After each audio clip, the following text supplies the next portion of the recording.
up for a long time. It's already one of the fastest half marathon courses in Australia.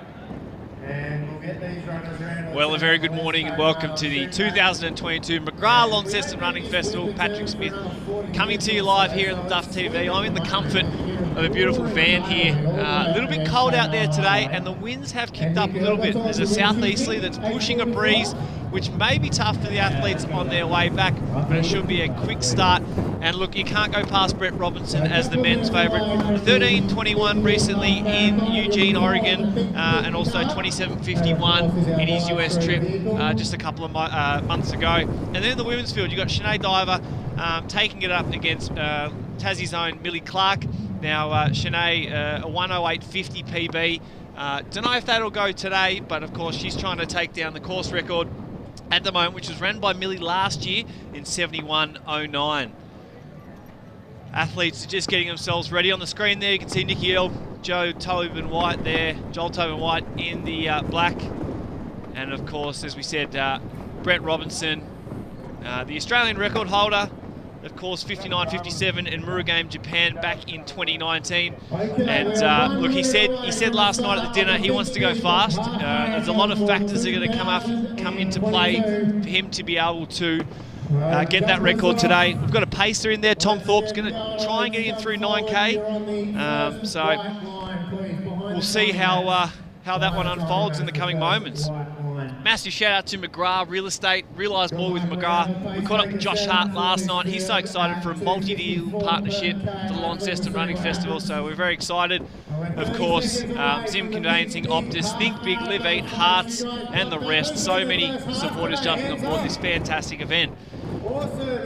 So look, I don't think people are nervous. I think they're just cold. As you can see, gloves on there. You got Andre Waring making his debut over the distance. Liam Adams, the 35-year-old Victorian, he's an Olympian. He's the fastest Australian over the marathon at the moment. Last three marathons that he's been in. Of course, he was the best finisher in Tokyo last year. And you've got the course there, as you can see up on the screen. Athletes starting in Doyne Street, they'll take a right into Gledo Street before they make their way along the East Tamar Highway and then out to the West Tamar Highway as if they're going to take off into Riverside, and then the long trek home as they make their way along the East Tamar Highway. The course has slightly changed this year. There's no finish in Lindsay Street, so it's going to be quicker. We take out a little bit of the hill up in Newnham there. And yeah, look, race underway. Here we go. So the men's field, Robinson, Tobin White, Adams, Earl, Ellis, Hopper, Covington, and Andre Waring. I think he's going to be in the goods there as well. He's had a terrific season. He's 28, he's Victorian. He was 4th at Launceston Running Festival in 2020 in the 10K. Ran a 13:46 at Box Hill earlier in March. And I remember training with Andre a long time ago, back in Bendigo, under the tutelage of Steve Deneen. And look, he's just come better and better. In the women's field, as we said earlier, Sinead Diver. You can't go past her. She was, the 45-year-old super mum, an Olympian, 10th in Tokyo, 2nd at the Gifu Half Marathon in Japan in April, so only a couple of months ago. And of course, she's got the fastest PB in the field with a 1:08.50. She was only 10 seconds off that in Gifu Half Marathon. Millie Clark, 70:48, the 33-year-old Tasmanian. She was 18th in Rio back in 2016. Her half PB came in the Cardiff World Champs. That was back in 2018. So Thorpe out in front, beautiful McGrath t-shirt on there. You got Robbo there on the left. He's got the watch going. And look, the wind's not going to be a concern at this stage. In fact, that southeast is going to help them to begin with. And now they'll turn. So McGrath jumping on board, and also, as we said earlier, Think Big are the sponsor of this half marathon. Innovation design, Think Big. Adams there just tucking in. The 35-year-old. He hasn't had the best start to the season. Earlier on this year, he finished 5th at Run the Bridge. Admittedly, his training wasn't going too well. He had a bit of a back injury. It seems to have come good. And last night at dinner, he spoke of a session he did 3x6K on the track, averaging 17:25, which is just ridiculous. I reckon I've got one of those in me at my best. So look, he's fit, and you can see the boys there. You got Jacob Cox in the back there, and they're really tucking in. This is almost like Kipchoge in the 2-hour mara. They're gonna tuck in because it's quite windy. Mistake from me earlier. The wind's going to be a factor in this first part of the course. Obviously, they're heading into the south before they make their way out to Riverside. Tommy Thorpe going to try and get them through 9K. For all things to come together and for Robbo to take down Pat Carroll's 101.11 Australian record, they're going to have to average 254s. So 14:30 through the first 5, 29 minutes on the dot through 10. And look, in these conditions, it may be tough, but we just don't know what's going to happen. We can't wait to see this race unfold. At the dinner last night, Robbo was saying that he's had a really good start to the season, some quick times over in America on the track. For him this year, he's probably not going to go to World Champs or Com Games. He's just stay back and just race domestically, which is a little bit of a different season for him. And as we look at the PBs on there, obviously Robbo, the national record holder, huge gaps over Joel Tobin-White, Liam Adams and Nick Earl, and of course Jacob Cox. We'll try and get a women's race update as this race unfolds. And yeah, thanks so much for joining us here. All This Vision's proudly brought to you by Duff TV. They're the experts in Tasmanian sports broadcasting. Heaps of other sponsors on board this year. Optus, they're also now including Netflix in their NBN family plans. You've got Zim Conveyancing for the 5K, which is underway as well. They're your statewide property transfer specialists. Live Eat for the 1 mile coming up later. McGrath, obviously the naming rights, and they'll bring us to 10K. Heart Sports Hydration. They've got a brand new sportswear out. It's bloody delicious. I won't swear too much. Welsh will be on me today. But look, these events, they don't get underway without huge support. Obviously the City of Launceston, the Tasmanian government jumping on board for this Queen's Birthday McGrath Launceston Running Festival. I'm going to take a short 30-second break. I think I need a throat lozenge. And we'll come back to you as we approach the second kilometre.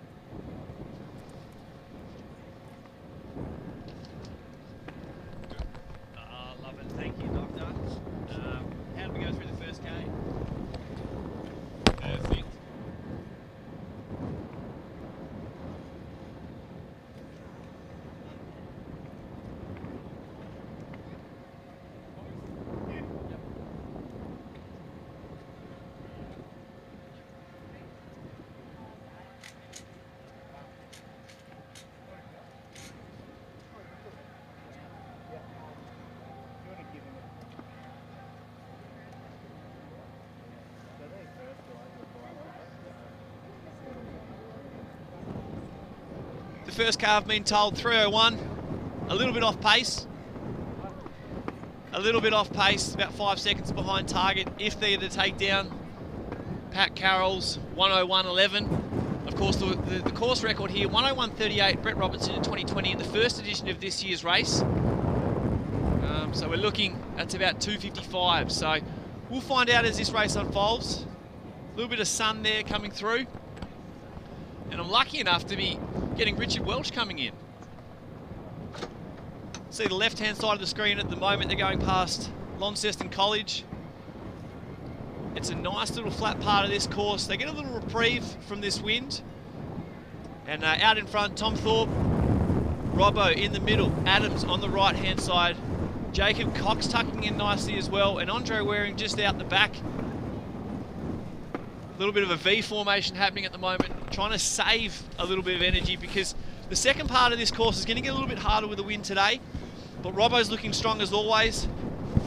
And a massive shout out to Brooks today, Run Happy. They got the Glycerin 20, which is about to drop in July, a nitrogen-induced shoe. So I was talking to Robbie Porter before today's live stream, and he said it's the same process that they use to decaffeinate coffee. And I'm not a scientist, but they do something with the nitrogen, they inject it into the shoe, and I mean these shoes are just helping these athletes run better, perform better and recover better. Leaders in the Zim Conveyancing Pretty picturesque course to begin with before they make their way into the highway. It's a 60 zone, so these guys will have to just be careful of that. The man from fourth has been at AIS for a number of years now, multiple Paralympic medalists, and of course Dion Kenzie wins the Hopper, Thorpe's just pulled out there. Congratulations, Dion. Looks to have had something happen. I just couldn't quite see, but he's pulled straight off and he was grabbing the chest, so maybe some lung issues this morning. So that's looking, it's a bit disappointing for the boys. We wish Tom all the best. I hope that he's all right, but it's going to be a little bit tough without the pace. Look at the replay there. So he's just had to pull off to the side. I think he's just popped a biscuit there, unfortunately. Women's race now. Sinead Diver out in front.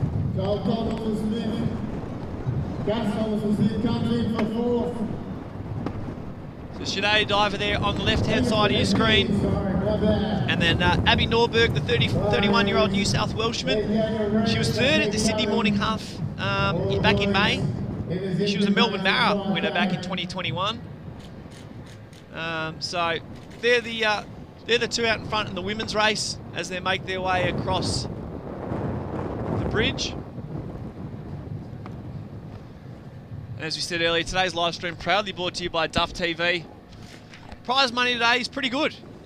In the Think Big Half Marathon, 2,000 for first, 1,000 for second, and 500 for third. If they can break the course record, it's also a bonus 1,000, and if they can break the Australian record, another 1,000. So potentially $4,000 up for grabs today. I'll tell you what, if I was running well, I wouldn't mind having a crack, but I think I'd be a long way off. Here comes Brian Lyons, the great man from Everyday Lions. So out in front, Robbo, Adams, Joel Tobin Wyatt. So they've just gone past 3 kilometres in around 9 minutes. Slightly outside course record pace. Need roughly 255s, 256s to break Robbo's 101.38 from 2020. And at the moment, they've got the wind behind them as they make their way along the West Tamar Highway. Robbo looking very comfy. Got Sammy Hopper on the screen there, part of his Spark athletic group. He's had a few good races this year, coming into this with a 109.09. So I imagine if he's going to run a PB pace, the girls may track him down a little bit later. Ben Covington, the Tasmanian. Of course, we always love a Tassie race. So you got Nick Earl, Sam Hopper, Ben Covington trying to get the Tassie bragging rights in today's Think Big Half Marathon. Plenty of people tuning in on the live stream. I'm a bit cold. I need to warm the hands up here. Trying to check in and give a few shout outs.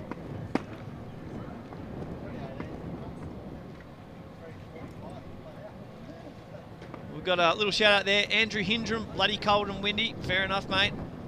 Tasmanian running, run well, everyone. Sally Miller tagging in, Matthew Leary. So plenty of people jumping in on the live stream.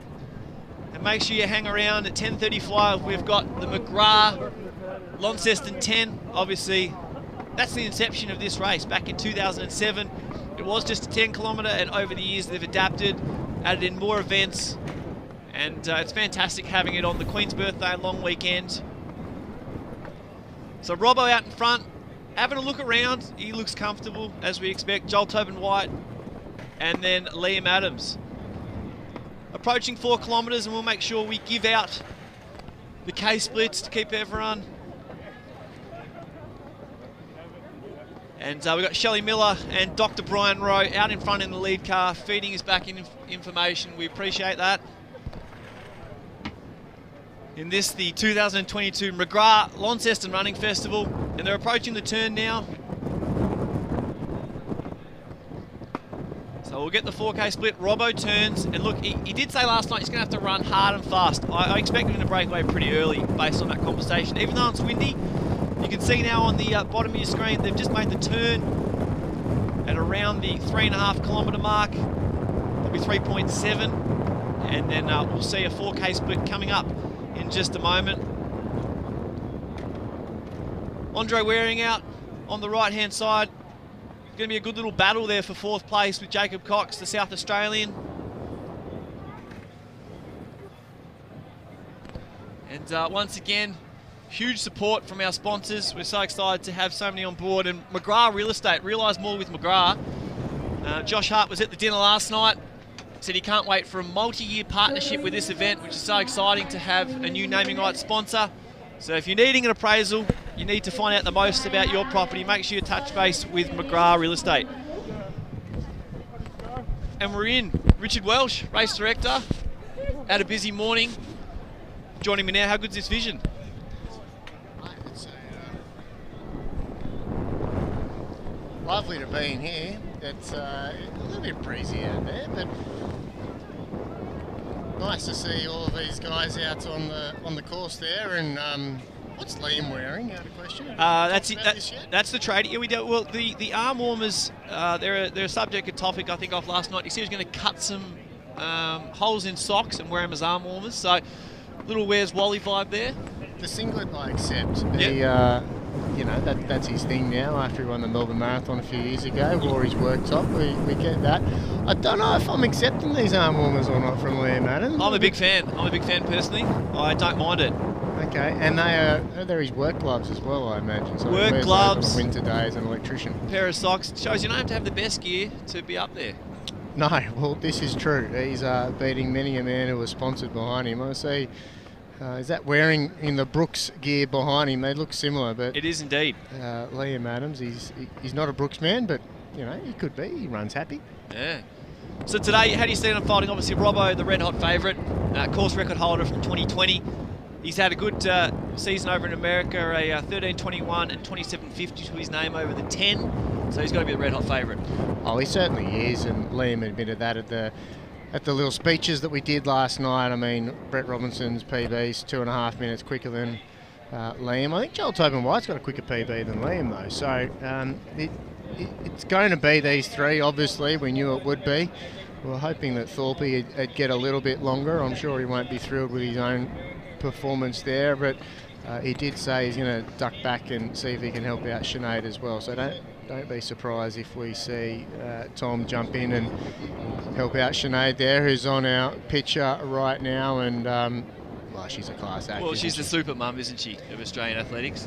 Absolute star. She's well and truly taken that mantle from Donna McFarlane, who was our Tasmanian super mum for a long time. We do have quite a lot of super mums though. Yeah. You know, we've Jess Stenson in the 10K later on, and Eloise Wellings as well. So it goes to show that once you become a mother, there's no stopping you still. No, and I can't wait for the McGrath Launceston 10 coming up a little bit later, 10:35. Huge start list across the men's and women's. It's going to be red hot.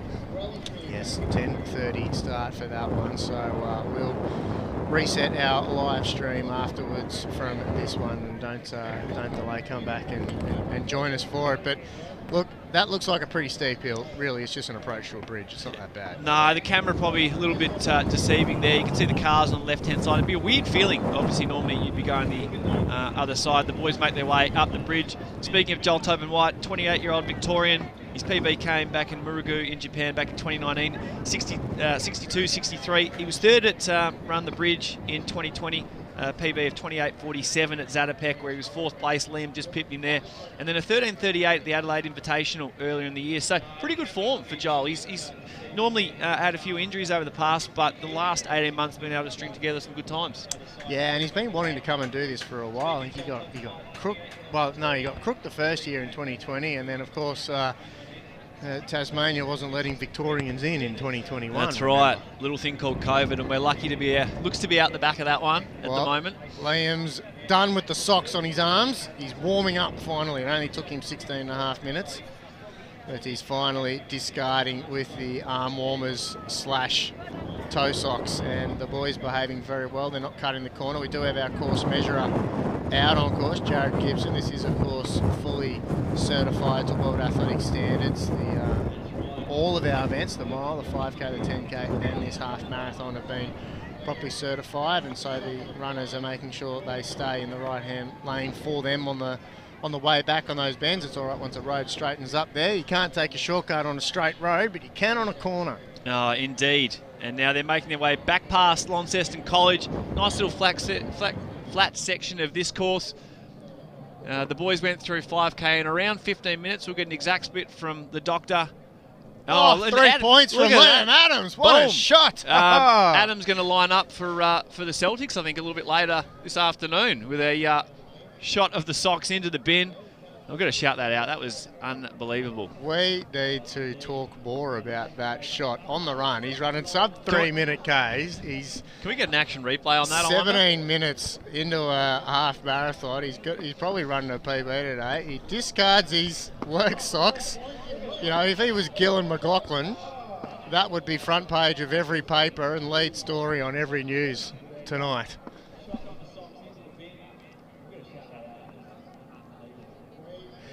Under the underpass now. Just heard from the doctor there. Tommy Thorpe, unfortunately, had to pull out, but he's going to probably jump in with the ladies there. Sinead Diver and Abigail Norberg. You can see him just under the bridge there. He's pulled out. Just hiding under the bridge. Lurking like a troll, waiting for Sinead. He's probably got a minute or so wait for her. And unfortunately, he's not been able to go the distance that he was looking to go. But the good news is the boys now, they've swung under that bridge, they've crossed the Tamar River, and they are now heading north for a good number of kilometres, and they've got a tailwind for the next 20 to 25 minutes, Pat. Yeah, they do. And look, Liam looks good. Now, obviously, a bit of a rough start to the year. We spoke of his disappointment at Run the Bridge earlier in the year. Some good training last night. He said he popped out a couple of weeks ago, 3 by 6K on the track, averaging 17:25s, and he looks good to shoot that sock into the bin. He's looking around, breathing looks pretty good, and he's got obviously, you know, no bigger name than Brett Robinson with him, and they're now starting to put a bit of a gap into Joel Tobin-White. You wouldn't normally think you'd get a confidence booster out of it, but surely that 3-pointer's given him a confidence boost for the running even. Well, it's given me a confidence boost, and I'm in here. I'm happy for him. Yeah. That's actually the best thing I've seen today. Now we'll be approaching the 7-kilometre mark soon, and we'll get an exact time split from the doctor and Shelley Miller in the lead car. Of course, all this vision being brought to you by Duff TV, the experts in Tasmanian sporting events. And Joel Tobin-White was just ducked off the back of that lead too, so hopefully he can keep contention, otherwise it'll be a long, lonely run from here. So here we go, Sinead, just gapping, I think that could be Lexi Gilmore's or Abby Norberg. Yeah, Abby Norberg. One of the run crew people, part of the Benny St. Lawrence A late group. Withdrawal from Millie. What happened there, Welsh? Obviously, you know Millie pretty well. Millie's just having a little bit of adjustment time at the moment. Okay. As she adjusts to, she's just bought a home with a lovely boyfriend, TJ. And shout out there, Millie TJ, if you're watching. She's picking up a full-time job. Yeah. And we've just seen a little withdrawal there. One of the guys that was running with Sinead just couldn't quite see who that was. It looks like Stewie McSwain from back here. Yeah. Got the colourway on. It might be Stewie's old Nike strip before they upgraded. So yes. No, so Millie just not quite ready for a race today and opting out of her, not defending her title, unfortunately. So Sinead ploughs on. I hope if we can get a long shot there, we might see if she's got some company. One of the boys, I know Bradley Croker from Inside Running Podcast was looking to run about 68:30 or so, which was a time she was looking for. So interestingly, Robbo on that last shot just had a couple of metres. We just had the doc. 2:57 through the 7th kilometre, so a touch under 21 minutes for the men through 7K, and now Robbo's starting to put the burners on. He's probably put a couple of metres into Liam, and a bit over 14K to go now, and Robbo looks pretty good. Yeah, he does, and certainly Joel Tobin-White has been dropped at the moment, but he's not going to go too far away, I don't think. He'll stay in contention for a couple of kilometres more before we call it. And you got Jacob Cox in 4th place as well. He's put a little bit of time into Andre Waring. It's a debut for Andre Waring. He predominantly an 8 and 1500 metre run, and he stepped it up over the last couple of years. A good run at Zatopek. He ran National 5K as well, so potentially the half, pretty big step up for him today. Yeah, and look, this is a big day for a lot of these athletes. There's not a lot of big half marathons in Australia, and certainly there haven't been in recent years, of course, for obvious reasons. And these guys have been itching to try and get out here. I know last year so many of the Victorians were disappointed that they were locked out of the state, so lots of people wanting to do it. 75 people from Victoria have entered to come down and run this half marathon today, so it's a large number of them. Liam gritting his teeth there, you can see that westerly wind just sweeping some leaves across the road there, so they do have a little bit of a crosswind at the moment. Hopefully it swings more subtly and then stops in about 15 minutes. Fingers crossed, that's for sure. Robbo, a little check of the watch there, roughly on 2:57, so course record for him, he's going to have to average 2:55s, go through 10K in a touch over 29 minutes and then bring it home. Of course, the hill was taken out this year, which helps. It's going to save him probably, 10 to 15 seconds, I reckon, which they're going to need in this wind. Yeah, I think it'll save him a bit more than that. We've taken a good 300 metres or so out of the hill, and it did pick up and was a bit of a pincher that we've taken up from the Newton end of this, and they'll hit that at around about 13K, and then it is about 100 metres of incline, then they'll get to chuck a Yui and start shooting back with around 7.5 kilometres to run. So they're just going past where they started this course. They'll shoot past the Bunnings and the Good Guys and the drive through, and we'll be seeing them, or the spectators will be out on the course now having a look, and actually just going past where our DJ is located at present. Ah, perfect. They'll need a little bit of a lift, and they've just gone through 8K in around 23:15. So on target at the moment is Robbo. Adams a further 3 seconds back, and then roughly 10 seconds back to Joel Tobin White at this stage. Apart from the little bit of wind, nice conditions out on course, a little bit of sun starting to come through. It's not as cold as they thought. Obviously, Adams got rid of the socks earlier on, for anyone that saw that, with a nice little 3-point shot into a bin. So conditions, apart from the wind, they're pretty good. And look at that picturesque view over Trevellyn there. Yeah, and none of those leaders keen for a drink at all. They run straight past the Rotary volunteers, who are probably a little bit disappointed. They probably want to give a drink and a high five. I'm sure there's a few people who'll be jumping on that one as they make their way through. Yeah, so look, I would say that rubber band is really being stretched by Robbo here. He looks nice and balanced. You can see why he is the Australian record holder at this distance. His last race was amongst the world's best at the Prefontaine Classic at the stadium. They'll host the World Championships just next month in Oregon, in Eugene, in Oregon. 35 days away.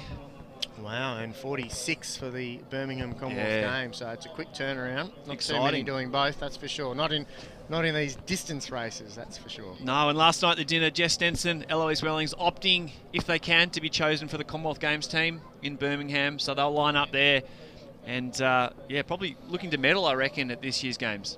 Oh, you'd certainly, if the athletes of that talent, and Sinead's in shape here and she's showing it to us today, and they'll certainly be turning up to Birmingham Commonwealth Games with a medal on their mind. And Australians have got such strong history and romance with the Commonwealth Games. Yeah. It's, that's why we want to host the next one, because us Aussies love it. And they'll be out there giving their all in the green and gold, and a little bit closer to Sinead's home as well. Originally from Ireland. She'll be in Birmingham running, and I'm sure she'll have plenty of childhood friends and family come out and watch her on the roads of Birmingham as she lines up there. And great form as well for her at the moment. 69 on the clock there at Gifu Half Marathon back in April. It's just 10 seconds off her PB only a few months ago. Yeah, and look, likely that she'll be joined in that team by Jess Stenson and Eloise Wellings. That team will be officially announced this week, I understand it. My colleagues at Athletics Australia will be putting that out, and they've just gone past one of the other kilometre markings. So they've gone through 9K in around 26:20, so well on target here at this stage. Still a long way to go, but Robbo is looking pretty good. A little bit of a tailwind behind him at the moment. Yeah, he's bouncing along solid, and look, Joel Tobin White is now really blurred in the background now in the screen. Liam hasn't, and no, he's fighting hard, Liam. He almost looks like he's closed the gap a touch. Still a long way to get back on, but you imagine if you can keep him contention before he makes his turn on the way home, he might be able to jump on for a little sit, but still plenty of time to go. And what a day for Abby Norberg at the moment. I mean, she is within striking distance. She's got a PB's about... Well, it's 1:15, so... 1:15.17, and Sinead's under 69, and she's in striking distance. She's only about stunning start. 10 to 15 seconds off the back, and you'd imagine the PB for Abigail Norberg's going to drop down quite substantially.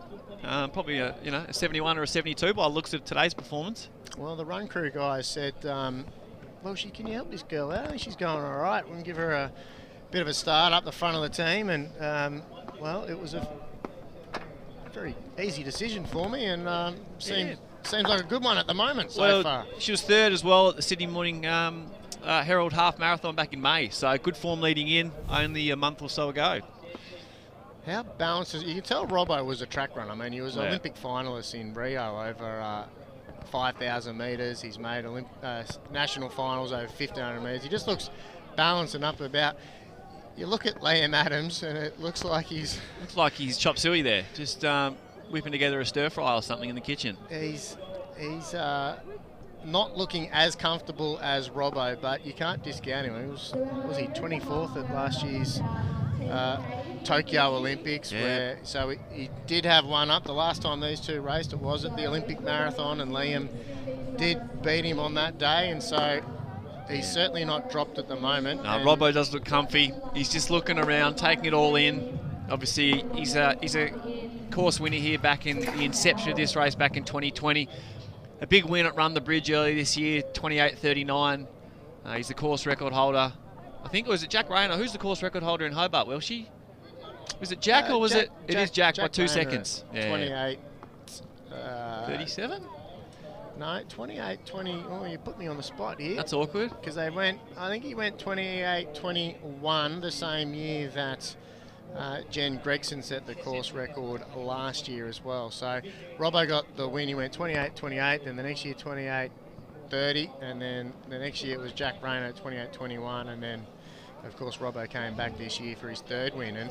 And these two love that race because Liam Adams has won it 4 times as well, and Robbo's won it 3. So these boys no stranger to the streets of Tasmania.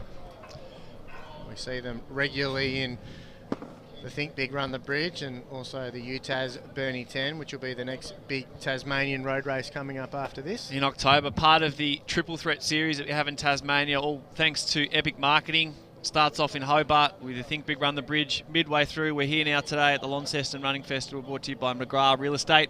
And then, of course, huge events last year at Burnie 10 with the jet fighter planes. I still talk about it. That was probably the coolest thing I've ever seen at a fun run. Yeah, that was pretty unreal. Yeah. It was funny how that came about.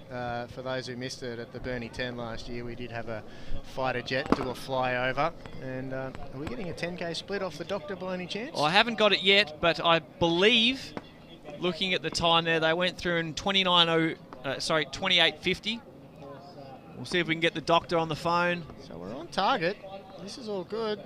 29.06, so they have dropped off a touch. That puts them on pace for around 61.20. So it would be a course record at the moment. Robbo is on course record pace, but we'll keep touching base. And he's still got plenty of tailwind running to come, so he's going to be banking time at the moment.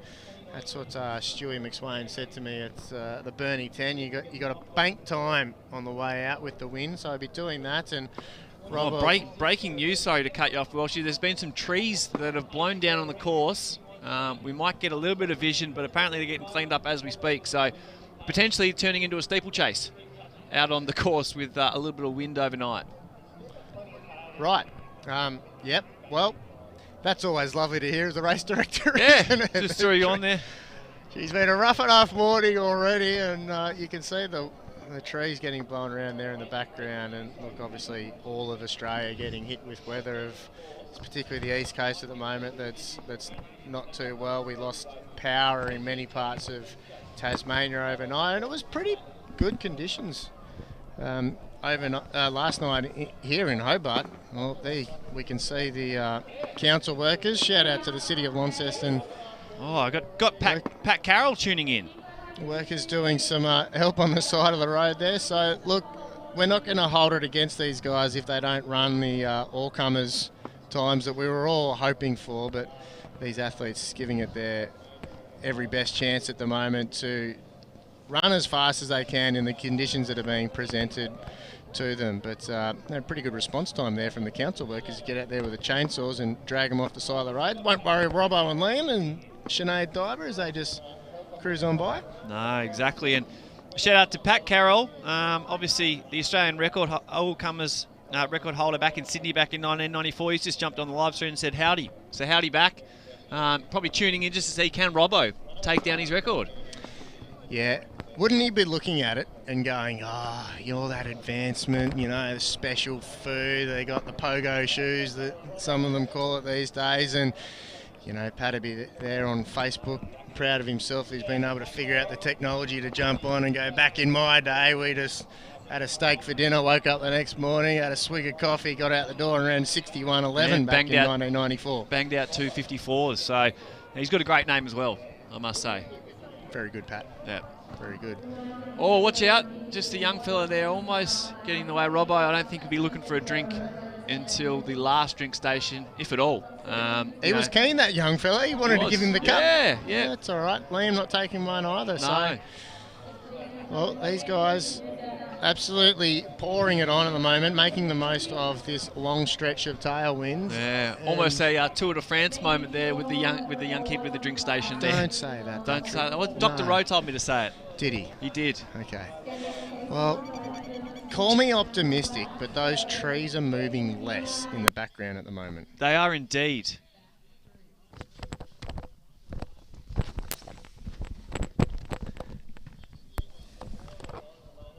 And so Robbo, it is still, he leads him away. Looking very good, as you said, balanced runner. Looks pretty good there in the Nike colorway kit. And bouncing along, you can always tell someone's feeling good when they're, playing with their hair a little bit, having a bit of a look around, a couple of checks of the watch, but his face looks pretty comfortable. Just having a little look around there, taking it all in before he makes his way back on this course. And he told us last night they're a bit of a different year, a non-championship year for him this year. He opting not to go to the Com Games or the World Champs, so he didn't have the qualifier in the marathon. And so he's opted to run, he'll shoot up to the Gold Coast. I think he said he was going to run the half up there in 3 weeks' time. So I'll get to see him up there working with the team at the Gold Coast Marathon. And then he'll back up and do Sunshine Coast and looking to run the London Marathon. Yeah, so they've just gone through the 12K in 34.50. So definitely on sub 3 minute pace. That last K was 3 minutes on the dot. So Robbo moving very, very nicely at the moment. For a guy that's on 2:55 pace, geez, he looks smooth. He sure does, and this is a nice smooth section of the course here. They are still hugging the Tamar River, which is on their left shoulder for these athletes. And they're still looking nice and balanced. Joel Tobin White now just coming back into contention a bit, and further back to Jacob Cox, I think that is, and Andre Waring further back in the distance. And, it looks like a hill there, but I tell you what, this course is about as flat as an omelette, and it's got the odd little bit of rise from a bit of ham or cheese in the middle of it. But other than that, it is as flat a half marathon course as you'll find. And if these athletes don't run the times that they want and they were forecasted for, it'll only be because of this bad low that's hit the east coast of Australia in the last couple of days, and we're still fortunate enough to be ploughing along. So they round that corner and they'll be able to see the turn sign in sight. We've got a nice little 2.4 metre tower. They'll run around that, hanging left, and they'll shoot back over to the waterside. And you can see in the background there, Riverside, Trevallyn, the views of the Tamar Valley here of northern Tasmania. It really is a picturesque part of the world in the long weekend that we are calling it here, the Queen's Birthday long weekend. And staying at the beautiful Peppers Silos Hotel. It is a a wonderful precinct here in the redeveloped part of Riverbend Park. There's a wonderful area here at the Seaports and the kids' playground at Riverbend Park, and the Peppers Silos, redeveloped hotel, the old grain silos. They got wonderful culinary experiences here in northern Tasmania, and these pancake flat roads that we're able to close. Relatively easy for us to close because they hug the river on both sides. You can see the map there. So they are approaching up the top, just under the Think Big Half Marathon sign. They are rounding that big bend at the moment, and a couple of 100 metres until they go around that turn, and then Robbo will start to be able to see where everyone is. You'll note that he's got Liam Adams some 50 metres over his shoulder. His training partner and roommate last night, Joel Tobin White, is not completely out of the picture yet, just 100 or 200 metres behind, and they're now into this 14th kilometre of running here in this Think Big Half Marathon. And how good does Sinead look? Sinead, comfortable as you like. Looks like she could do this twice and run a full marathon at this pace. Hopefully we can't quite tell. She's obviously got the company of the motorbike and the camera on the back of that. Brad Croker was hoping to be around there. I was thinking Ben Covington might be as well.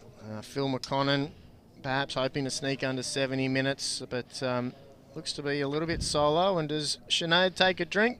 Nope, these leaders, they don't need the H2O because they are all go-go. And talk to me now about the 10K Launceston Running Festival event coming up at 10:30.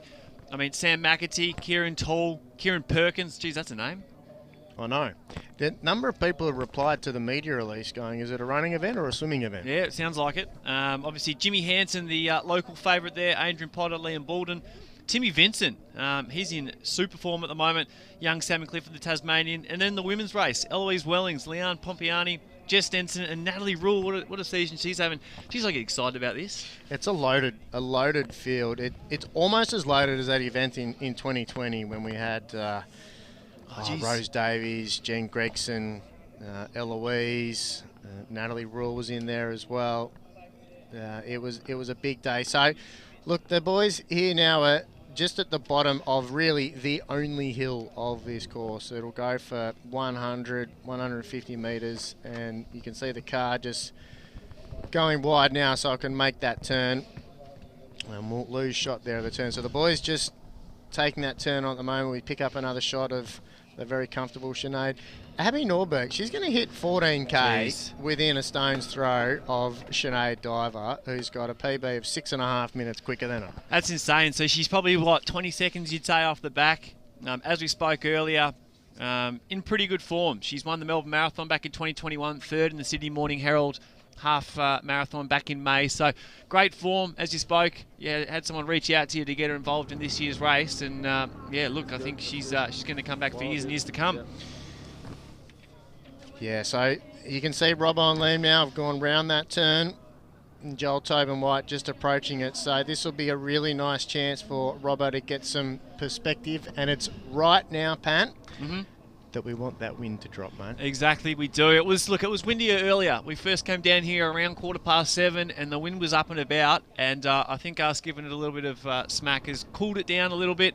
It's not blowing as much as we look out with the trees.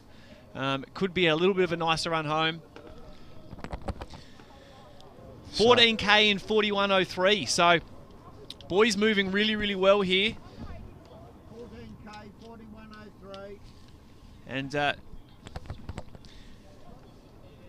so 14K. And 3:12 up the hill, Welshie. So it's about 500 metres in total on that last kilometre. So it dropped it back to 3:12, but still on great pace here for Robbo to try and beat his own course record from 2 years ago.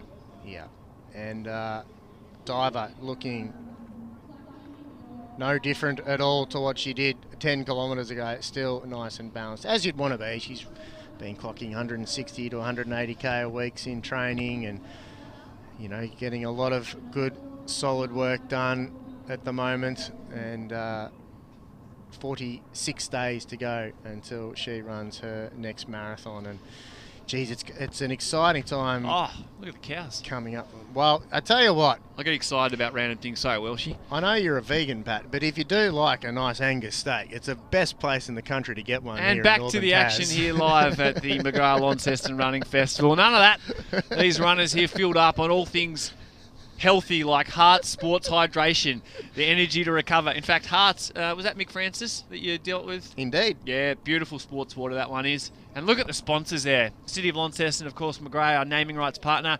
Epic Marketing Events. You know a little bit about that one, do you, mate? Well, yeah, more than you. It's Epic Events and Marketing. Get it right, will you? Well, it's all, yeah, good point. And we're back to the action again. But lots of fun in here. Of course, all this vision brought to you by Duff TV, the leaders in Tasmanian sports broadcasting. And Robbo looking super comfy. So he's still on 2:56 pace. So he's on close to his course record pace. But potentially now, unless he kicks it up, he may miss the all-comers record held by Pat Carroll back in 1994. But geez, wouldn't it be good to have that on home soil? To have a record in Australia on arguably one of the best courses, we think, this Think Big Half Marathon. Well, funny, the Tassie's so spoilt for great running events, and they're not all organised by me. We've got plenty of other ones as well, which it's a really good vibe here in Tasmania, and plenty of people come down to experience it. But the fastest 10-kilometre event, the all-comers records in Australia actually are at the Burnie 10. So yes, Stewie McSwain. Stewie McSwain in 2018 went 28.01 at the Burnie 10, and in 1999, Kylie Risk went 31.43. Don't check your notes, Pat. It just comes off the top of my head, that sort of stuff. Nah, it's 28.03. That was all. Just wanted to stitch you up there in a couple of seconds. Yeah. But, of course, Burnie, the fields you're going to try and assemble this year as well will be post-World Champs and post-Commonwealth Games. So potentially a chance to have a really good field there as well in October. Yeah, it will be. It'll be a nice little sweet spot for people, unless you're running the London Marathon or might be recovering from a Berlin or something. But look, certainly plenty of the track runners will have a big winter, and you know, athletes like James Hansen and Sam McEntee have been running on the track over summer and doubling up to come out and do some good winter road races. I think Joel Tobin White's starting to come back into contention. I wonder if he's pumping along. I think that downhill's helped because we've just got the word from the doctor, 2:52 down the hill for Robbo. So you imagine pretty similar for Liam Adams and Joel Tobin White off the back of that hill. So Robbo through 15k in 43.50, so still within target, averaging 2:56. If you can kick it up a little bit, save a few seconds in the last part of this race, potentially a course record here today. Well, if Brett Robinson's gone to 2:52, I want to get a split for Liam Adams because he's gained on him. He has indeed. On that turn. So this race is not over. Brett Robinson, we haven't engraved the trophy with his name on it just yet. No. He's certainly got one hand on it, but we're keeping the paint dry just for a little bit longer. It's just a thing about Liam Adams. You know, technically, as we say, the arms are sort of going everywhere, but you know, his face hasn't changed much from the first couple of kilometres till now. And word in from the doctor and Shelley Miller in the lead car is that Liam Adams dropped a 2:49 down the hill, so he's picked up 3 seconds on Robbo, and he's gaining. Obviously, approaching the 16-kilometre mark now. We're coming to the last 5k of this race. And if you are wondering why we're calling him the doctor, listeners, Brian Rowe is one of the only people in the world to have a doctorate in athletics. Yep. And that's why we get to dub him the doctor. And as the competition, no, he's not the competition manager. I think he's the general manager of sport delivery for Athletics Australia at the moment. There's a title. And of course he writes the rule book for World Athletics, and nothing happens in Tasmanian athletics without his say-so. And fortunately he's riding in the lead car. Yes. And he says so today because he's from Launceston, so this is his hometown race. He travels the world doing these things. He was in Mackay all week at the Oceania Champs, and you'll often see him. He was at the Olympics, the start line manager at the Olympics last year. You would have seen a little Tasmanian guy getting out there disqualifying the big strong sprinters. And of course the World Cross Country Championships in Bathurst next year. That's going to be exciting as well to have them on Australian soil. Very, very exciting. You're going to be there, Welshie, I imagine. There's a fair bit that you're ever involved with that event. Yeah, it's an exciting contract that I've accepted for that one. And fortunately, I've got a good team around me at Epic Events and Marketing. So My good team of Eliza Hesketh and Anita Welsh will be stepping up while I focus on delivering the World Athletics Cross Country Championships, Bathurst 2023. For running fans, I strongly suggest you book your accommodation for that weekend in Bathurst at the moment, the weekend of 17, 18, 19 of February next year. They are going quickly, the hotel rooms up there. It's the first time that the Australian Athletics has hosted a senior World Championship, and we've hosted the World Juniors back in 1996. We've of course hosted a couple of Olympics and 2001 IAAF Grand Prix final back at the Olympic Park. Many people will remember that, but if you're a fan of watching this, if you've got up on a Sunday morning to watch this live on our broadcast, you will froth going to the World Athletics Cross Country Championships. It's something that you'll want to make sure you were there inside Mount Panorama in Bathurst. Yeah, very exciting. And just word in there that Robbo's gone through 16K in 46.50. He's still on 256s. He's roughly at this stage on 61.30 pace. So he is on course record pace to pick up that bonus $1,000. So look at those council workers. Thanks, boys. Shout out if we can get a message to you. Thank you for acting so quickly to clear the road. That's I didn't think it was that windy, but so Robbo's got the burners on now. He's put probably another 10 metres into Liam Adams. Liam was closing a few moments ago, so Robbo's put the burners on, and Sinead Diver in a world of her own. Looks comfy, lovely Nike colourway there. So and Sinead's pumping just along. Cleared 14K in just under 49 minutes. How's your splits mass work? Because mine's not very good at that, Pat. It's about 320s, I think. I might have to get the phone out on that one.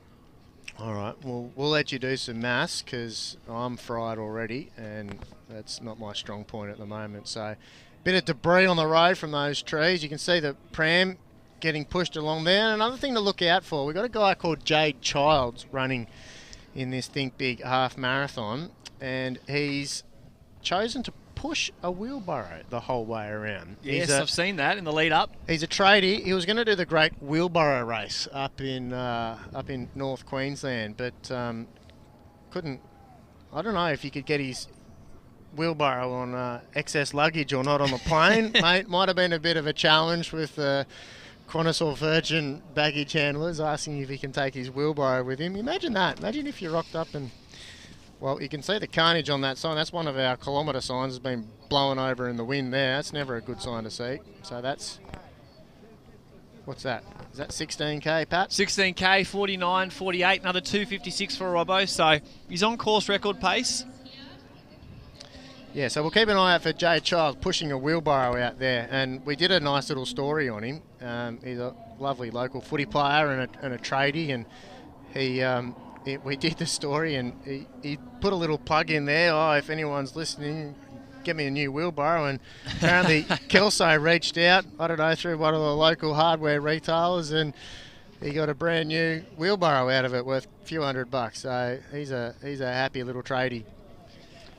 At the moment with Sinead, she's on about 328, so on pace for a 73.50. So outside course record pace and outside her course PB, but she's a shoe-in to win today. And potentially now with a little tailwind behind her, looking to take a little bit of time off that 73.50. Geez, Liam just can't get shook, can he? No, he's once again. It looked like the gap was out a little bit, but he started wiggling the arms a little bit. And even JTB, Joel Tobin White in the background, he hasn't put as much into Liam as we thought. The camera can be a little bit deceptive, but Joel Tobin White still probably on pace for a PB at this stage. 62.51 back in Murugu in Japan in 2020 was when that PB came. I think you're trying to pronounce Marugami. Is that it? Marugami? Yeah, Marugami. No, I like Murugu. It sounds better to me. You do you, bro. Oh, cheers, mate. So look at Liam gritting there. It's 20 metres or so, and Robbo has the nervous look. You don't do that if you're feeling good. Usually, no. You wouldn't look over your shoulder if you're like, you know what, I'll run. Maybe he's just trying to get a bit of a sense of it. He realises he's in a race. He's going to have to keep pushing here. Liam certainly is the one who wants the big time benefit here.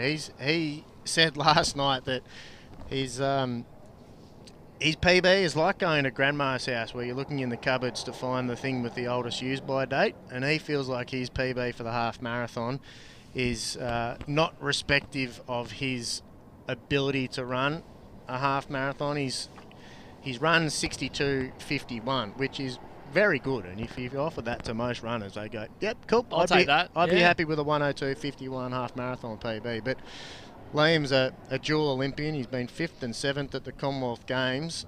He's won the Melbourne Marathon. He's won most road races across Australia. He's well known in the Australian running scene, and in his mind, he's better than a 62:51 half marathoner. And I mean, a 62:50 will still give you top 20 all time in Australia, but as you say, Liam's probably a little bit stronger than that, and they just go through 18k in 52:45, so a 2:58 there. It has dropped a little bit. Word in from Dr. Brian Rowe is that the wind has dropped, so it's still on pace for course record for Brett Robinson as they approach now this last 4 kilometres. 4.1 to go, Welshie.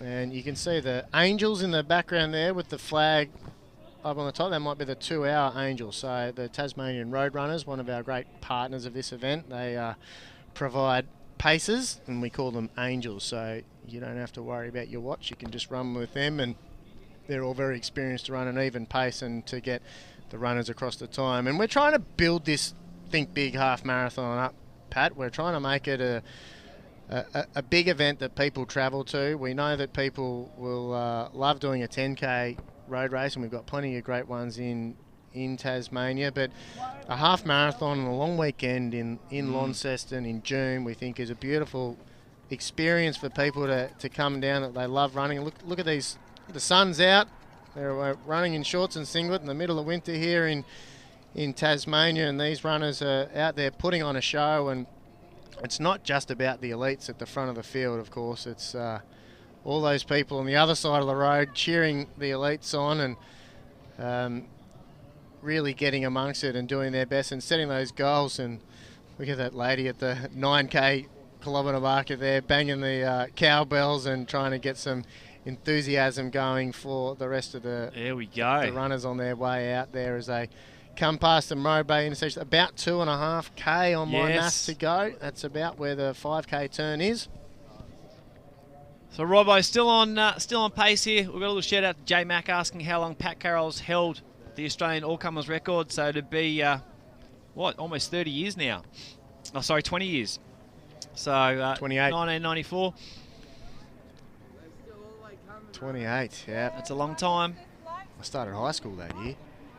You're showing your age now as well. Yeah. I'm not as old as Pat Carroll, but I'm also not as fast a runner as Pat Carroll. We probably still beat most people, going very well. He obviously does a lot of coaching up there in southeast Queensland. He'll be heavily involved as one of the legends of the Gold Coast Marathon, which is the next big road race in Australia coming up, and he helps put those paces together, a sub 2:10 marathoner. So we often give a lot of the exposure to Rob De Castella and Steve Monaghetti. Lee Troop gets a bit of love in that group, and Pat Carroll, one of the other few that got under that 2:10 barrier. And I tell you what, these two boys on picture right now, Brett Robinson and Liam Adams, they want to be sub 2:10 marathoners, and Jack Rayner as well. You could include in that same breath. We do have some good depth in Australia. I'll talk about Jack. What about a Australian record over in America, 27:15 now. So he's lowered Pat Tiernan and formerly Stuart McSwain's 10k record. So obviously red hot form for him. And then second in a half marathon over in England just a few weeks ago. Finished second to Jake Robinson. So ripper form for Australian athletes at the moment. Yeah, extraordinary depth at the moment in distance running. And 2k to go, and Liam Adams still, he's gritting. He's going to have his work cut out to him to get up to Robbo, and then, even to challenge him for the win potentially. But if anyone's going to try hard, it's going to be Liam Adams. He's going to empty the tank there, as all these athletes do. And, these marathoners, this is half the distance. It's like a 1,500 metre run. It's like a sprint. It's like a sprint for these guys. And look, a little downhill as they approach roughly 1,500 metres to go. And They've got a nice little straight before they make their way back into Gledo Street. They do have to do a slight loop before they come to the finish line here in Doyne Street. But Robbo looking the goods. He'll take it out unless something magical unfolds over this next few moments. And Sinead also looking the goods. But what a run from Abigail Norberg, as we spoke earlier. She'll come in second. And third place, we haven't quite seen that in the women's race. It might have been Lexi Gilmore up there, I think, one of the other run crews, or geez, those kilometre markings copping a battering out there, another one be blowing over. So I tell you what, if these athletes run super fast times, and they will, this will be in the 61s, as they're going to have earned every bit of prize money and every bit of time in that performance that they're getting. So hats off to these athletes. You can still see those leaves getting blown around a little bit, the leaves in the background on the trees. That would be a headwind for these runners at the moment, but still they clock sub 3-minute Ks. And Robbo starting to be thinking as he hits. He's starting to put the burners on now. A little check of the watch. Can we get a 20K split from the doctor? Well, Pat, I'm going to let you call them home from here. I'm going to duck outside and jump on the mic and help get these athletes across the line in the street here at Doyne Street. They're, not a problem. Inside, pretty much a kilometre to go now. And super exciting running. Love your work here. We'll catch you back for the Launceston 10K starting at 10:30. Looking forward to it. 58.43 through 20K, so Robbo's going to have to dig deep now as he makes his way along the East Tamar Highway. Not too much wind out there on course. As you can see, the trees have dialed down a little bit. Robbo turns now into Gledo Street. He's got a small little wraparound just to make up the 21.1. Can he break his own record from 2020, 61.38? He's going to miss Pat Carroll's Australian all-comers record, I think, at this stage, but we'll continue to bring you the vision. Liam Adams turns in a further 15 seconds back. He's certainly going to take a PB off his current 62.51. So Robbo, comfy as you like. Huge season over in America just recently, a 27.51, a PB over 10K, and then a 13.21 in Eugene, Oregon, just a month or so ago. Only about 7 seconds off his PB. So pretty exciting to have this depth at a Launceston Running Festival event here, brought to you by McGrath Real Estate. 70 Olympians in action today. Yep. Just word in from the doctor is that the runners are looking to take to the concrete rather than the bitumen on the left-hand side. And look, your 2022 Think Big Half Marathon winner, it's going to be Robbo, but just how quick as we tick over the minute, a minute and 30. He's probably approaching around 400 metres to go. He's on pace now. He may be able to get his own course record. So 61.38. Keep your eyes on the clock. Sinead Diver there on the screen. Robbo turns wide. Makes his way back down Gledo. Coming up on 1 hour and 50 seconds. Oh, the camera's gone blurry. Either that's me or my eyesight's going worse. Might need to jump into see eye care and get the glasses checked. So Robbo, Adams, Sinead Diver back on screen. Can Robbo break his course record? 101.38 from 2020. That was the first inception of this Think Big Half Marathon. He's going to turn in, I imagine, just 2:50 to go. I don't think he's going to be able to get the course record unless he kicks home hard. He's got 18 seconds left as he turns the corner into Doyne Street. Robbo, 101.28, 29.30. He's just going to fall outside of his course record for this year's McGrath Launceston Running Festival. And a huge effort from Liam Adams there. He didn't really let the gap open up more than sort of 10 to 15 seconds. So Robbo comes through. He'll scrape under 62 minutes. Still one of the fastest all-comer half marathons here in Australia. Brett Robinson in 61.57. What a run there, Robbo. Just outside his course record in arguably tougher conditions today. A little bit of wind about. And your 2022 Think Big Half Marathon runner is Brett Robinson. Second across the line, the Sparky, the Victorian 35-year-old Liam Adams, 62.15. He takes 45 seconds off his PB. And that's a huge result for Liam after a pretty tough start this year. Third place coming in now. He's going to just be outside his personal best is Joel Tobin White. A 62.03 was his personal best from Ruagam in Japan back in 2019.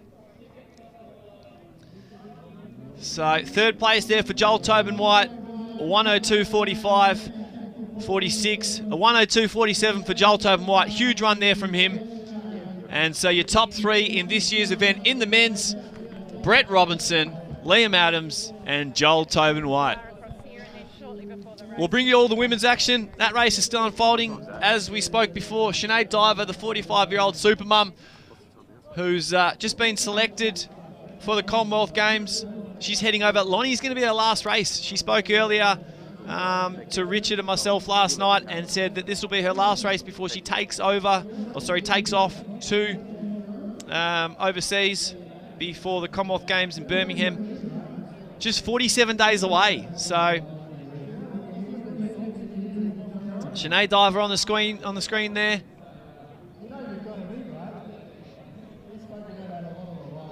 And you can see Abigail Norberg in the background, probably 30 seconds or so back. But a huge result in the men's, Brett Robinson, Liam Adams and Joel Tobin White.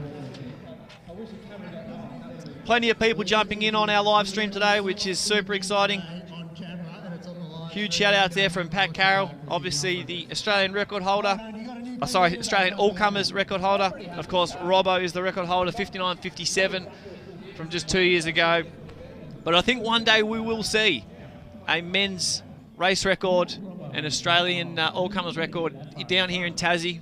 It's a nice flat course, as long as conditions are perfect. And if the field gets a little bit more depth, potentially a pacemaker to hang on a little bit longer. And I think this can be one of the fastest courses in Australia down here in Launceston. Get up there, but I just had to run my own race today. Shout outs to Shannon Richards tuning in. Yeah, updates on the women's race. So Sinead Diver's going to take the chockies here today. Abigail Norberg is going to pop in second place, we believe, at this stage. Unfortunate withdrawal from Tassie's own Millie Clark. But what a story, Abigail Norberg, the 31-year-old New South Welsh. She won the Melbourne Marathon back in 2021 and then also third earlier this year in the Sydney Morning Herald Half Marathon. All this action being brought to you by Duff TV, the leaders in live streaming sports in Tasmania. Do a lot of work with the footy. And they've been huge supporters of these events, and we're going to touch in with Richard Welsh now. At this stage, unfortunate withdrawal from Tassie's own Millie Clark. But what a story, Abigail Norberg. Well, Brett Robinson, congratulations on the win. Probably not the time you were hoping for, but did you notice that some of the trees were on the course, and there's a bit of brutal out there? Yeah, they were cleaning up some trees out around that 15k mark. So it's that just shows the conditions. Like on a good day, I think I'd run a minute quicker and run sub 61. So yeah, I'm happy. In those conditions, I think it's a really good run. You knew the course reasonably well, and you've had a crack at this before. It's your second win out of three. How do you compare this run to your win in 2020? Yeah, that was, I think, my second best ever run, and this is probably better, to be honest. Like 25 seconds slower, but those conditions definitely make it hard. Like today I felt good, like I was running well. It was just really hard to push that last bit with that wind. And you must have felt Liam's presence. He never got that far away from you. It was really only 20 seconds or so, not even that in the end. So that must have pushed you even more. Yeah, for sure, which actually makes it hard. Like when I'm kind of pushing for that time and he's only 50 metres behind me, it's kind of like a little bit going, oh, like what do I do here? Do I keep trying to attack this time and risk blowing up and he catches me, or do I have to save a little bit? So I think I did just kind of, I kept looking back a few times, seeing where he was, just to make sure I could save a little bit, and if I needed it, I could, I don't know, pull away at the end. So you've won all the 3 big road races in Tasmania, the Think Big Run the Bridge, the Burnie 10, the half marathon here. I won't be offended if you choose which one, because they're all mine. Have you got a favourite yourself? Yeah, like I love this one. I think if we get a good day, you can run really quick there. Like I like Hobart as well, but it's a tough course, and you just know it's going to be hard that day. So I think this is probably my favourite, to be honest.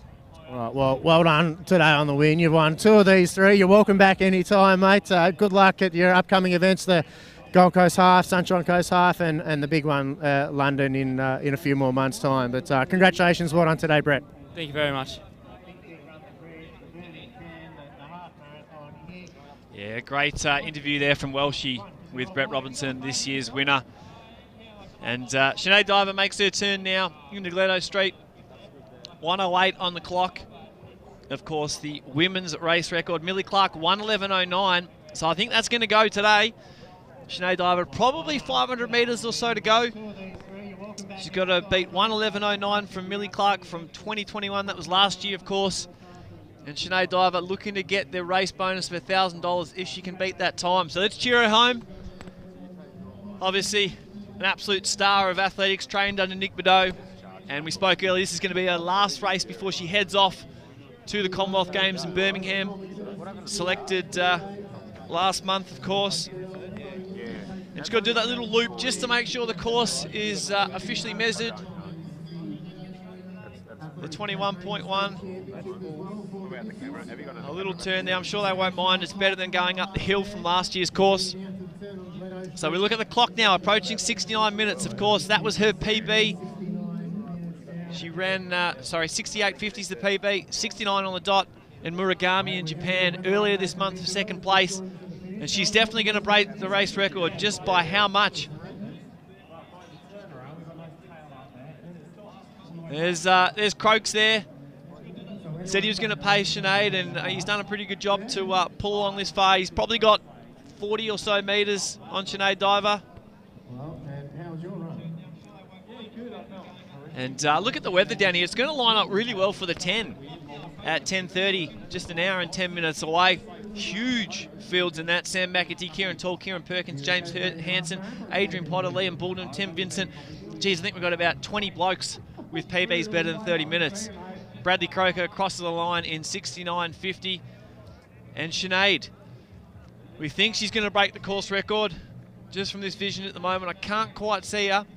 But 1:11.09 to beat Millie Clark's race record from last year. Can she do it? The $1,000 bonus prize money today in the men's and women's Think Big Half Marathon and Launceston 10. First place, $2,000. Second place, $1,000. Third place, $500. And of course, race record bonuses. These athletes, a lot of this money would go into travel and hydration and recovery. So, race record bonus. She's going to do it, I think. Here she comes. Makes the turn in. Sinead Diver, a little look at the watch. Got 40 seconds in the pocket. Can she make it? 1:10.36. Around 150 to go, I think, from this vision. Need to get the glasses checked. All thanks to CI Care, I think. I can't quite see on the screen. It's a little bit fuzzy. Sam Hopper crossing the line in 1:10.50. I think she's going to do it. 15 seconds to go. Can Sinead Diver get the $1,000 race bonus? She comes across. She will. 71 minutes and 5 seconds. A race record by 6 seconds there. Sinead Diver is now the race record holder of the Think Big Half Marathon. $1,000 race bonus there, and that one will come in handy. Medal there presented from race sponsor Josh Hart of McGrath Real Estate. And what a run from Sinead. She came home like a freight train. Earlier on, she was off course record pace, going through 10K and a bit over 33.40. And she's made her way back on the second part of that course. Second place is going to come in Abigail Norberg. We spoke earlier. What a season she's having. She's going to absolutely smash her PB. It was 1:15.17. Geez, she's going to take over 3 minutes off her personal best. She crosses the line now, 72.52. That's a huge run. That is unbelievable running there from Abigail Norberg. In third place, will it be Vanessa Wilson or Lexi Gilmore? We'll stay here live on the live stream to bring you all that action. And fantastic conditions now. It was windy earlier on, but it's warming up now. 8 degrees down here in Doyne Street behind the back of JB Hi-Fi and Petstock. We're going to have all the action from the men's and women's 10-kilometre race coming up in just over an hour. But what a run from Abigail Norberg. A 71-minute half marathon in now. And, you know, the thing that gets me is these athletes, they hardly look like they could blow out a candle. It's nice and easy to sit in here in the comfort of the Duff TV van, but to go and pump yourself for 21.1 kilometres in 4 degrees, and then to come across the line all smiles, that's pretty inspirational. So we might try and get a couple of interviews lined up here with Richard Welsh, with Sinead Diver and Abigail Norberg.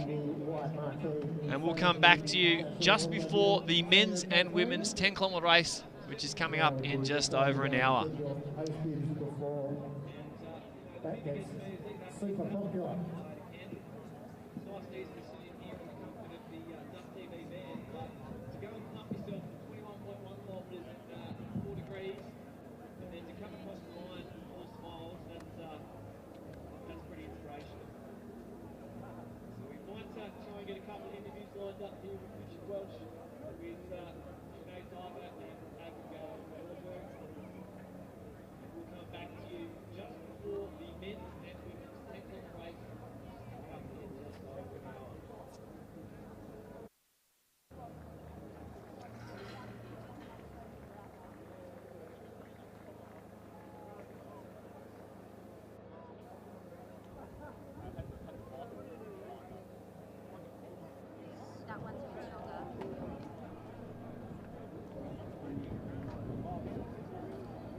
I get these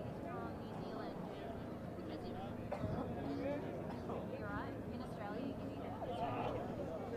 Well, no, in New Zealand. 22. Think Big Half Marathon here at the Launceston Running Festival. Race record. Did you think that was possible? Because you're a little bit off earlier on. Fair bit of wind. Pretty bloody cold out here, to be honest. How'd you pull that one together? Yeah, look, initially I was aiming I wanted to go for a PB. That's when we thought the winds were like 6k an hour, but then they were like 35 or something this morning, like really strong. So that kind of went out the window, and I just wanted to win really. And the course record is a bonus. Fantastic. And obviously this is the last race before you head over to prep for the Commonwealth Games, just 47 days away now. Great hit out for you, and you're obviously happy with how you're travelling. Yeah. I've just pretty much started marathon training a few weeks ago, and excited for the Com Games. I'm heading to Europe at the end of the month to do some altitude training, so hopefully that will give me a bit of an edge as well. Yeah, excited for the race. That's my next one, so yeah, hopefully it goes well.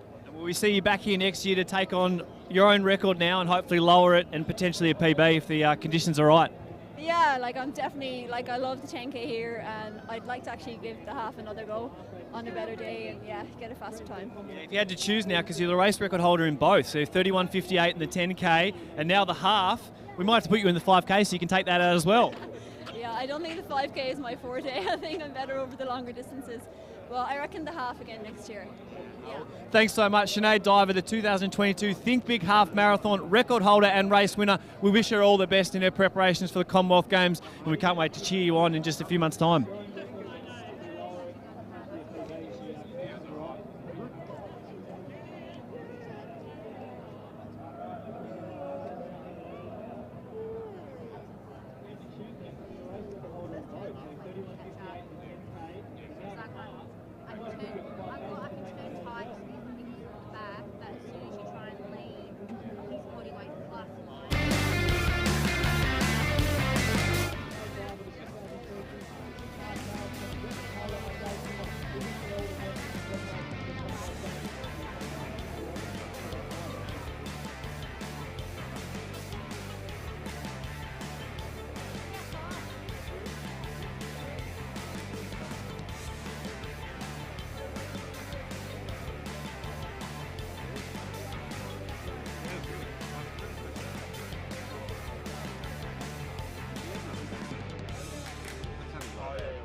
40 minutes of it. Let's get some.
50, congratulations. Make sure through those 2 gates.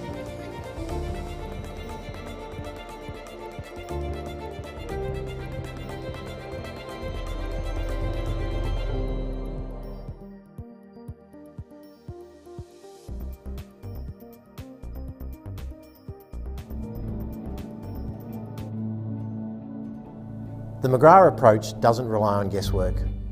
Since the first day we opened, we've spent decades perfecting the process. However, we know that what got us here won't get us there. We understand that for you, a house isn't just an arrangement of bricks and mortar, it's the staging site for the dreams you've had and the hopes you have for tomorrow. Our job in all of that is to strike a balance, to deliver you the best possible result and give you a great experience at the same time. So how do I know we can help? Because 30 years ago, I started this company in my lounge room, and today, we're only getting warmed up.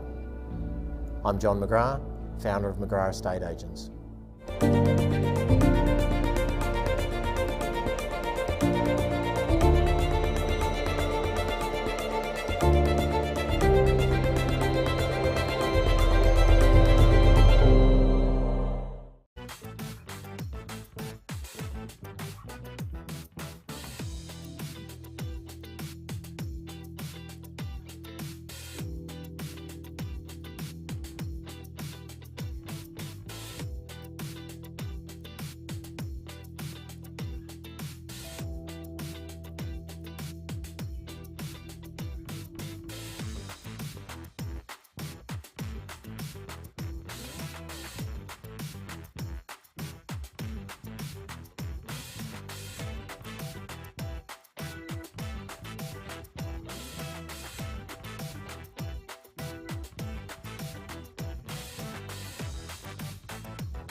We'll kick off with our first of our presentations if we can. So those in the Zim Conveyancing 5K, gather round. We had the top 3 place getters and also the Tasmanian Championship. So the competition director for Athletics Tasmania, Brian Rowe, will come and join us for the presentations, and we'll be joined by the former president of Athletics Tasmania, Mike Gunson, as well, do the presentations. So if you're in the under 14, under 16, under 18 Tasmanian Championship, we'll present your medals. And if we can also get Dion Kenzie, Max Green, James Franken, Lily Ellis, Darcy Miller and Lily Overton to the dais, please. We are in front of the Optus big screen.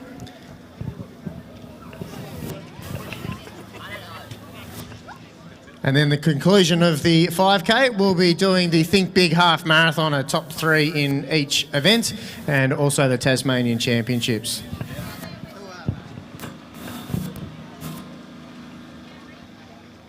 Do the age group first. You need a gold and a silver, the under 14 girls.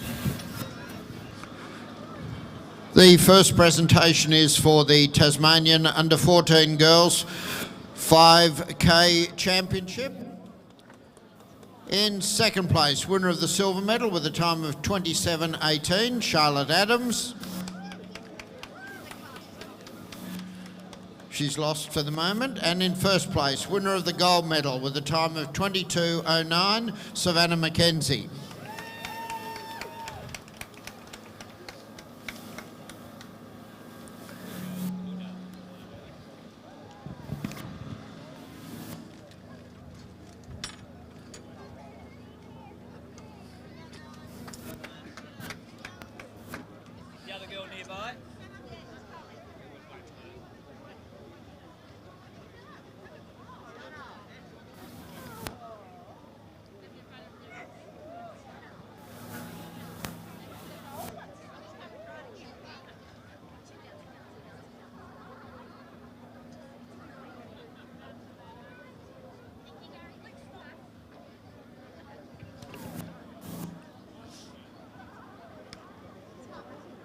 While we're waiting for Charlotte, we'll move to the under 16 girls. In third place, winner of the bronze medal with a time of 22 minutes, Hannah Sheen.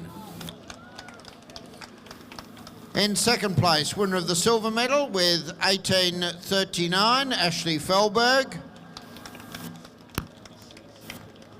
And in first place, winner of the gold medal, a time of 18:26, Sophie Marshall.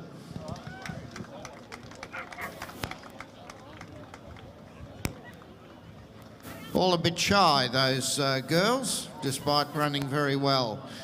We've got Charlotte back again, so Savannah, if you're still here, if you could join Charlotte on stage. This is the result of the under 14 girls. Second place, Charlotte Adams, winner of the silver medal. Someone can take a happy snap.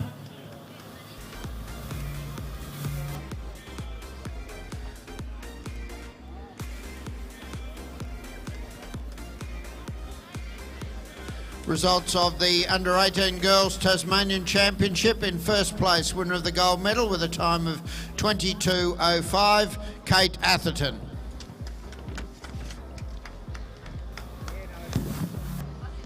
I must have all got too cold and gone home. The results of the under 16 boys 5,000 metres road championships. In second place, winner of the silver medal with a time of 22:08, Thomas Death. And in first place, winner of the gold medal with a time of 19:42, Luke McKenzie.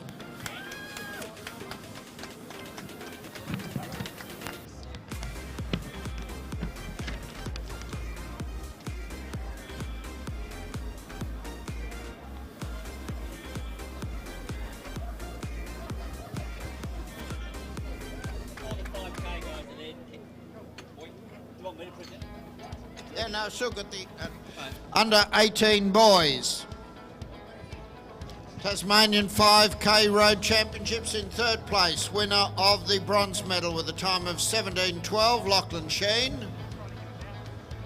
In second place, winner of the silver medal, 16:37, Will Bottle. And in first place, Tasmanian champion, winner of the gold medal in a time of 16:10, James Frankham.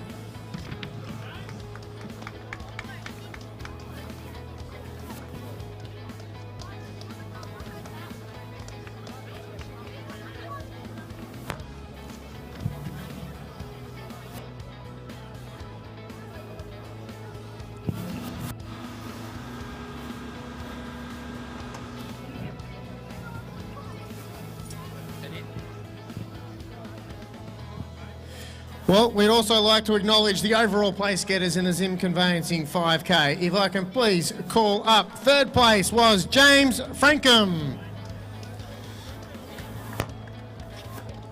Second place, Maxie Green. And the winner of the Zim Conveyancing 5K, Dion Kenzie.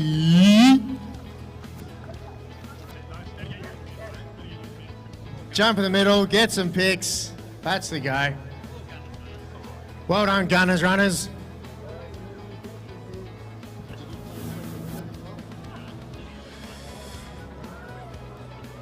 Well done, guys. That's it. Congratulations. Well done. And in the ladies, the winner was, sorry, we'll go third. Third place, Lily Overton.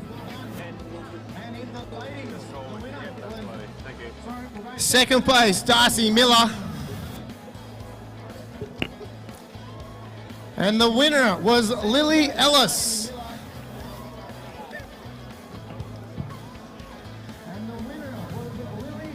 Well done, ladies. Dion was already wearing a hat, so there you go, have a cap. Winner. Lovely McGrath cap. The top three place getters in the overall for the Zim Conveyancing 5K. Well done, ladies. Next up, we'll do the Think Big Half Marathon. And Brian is ready with the championship medals.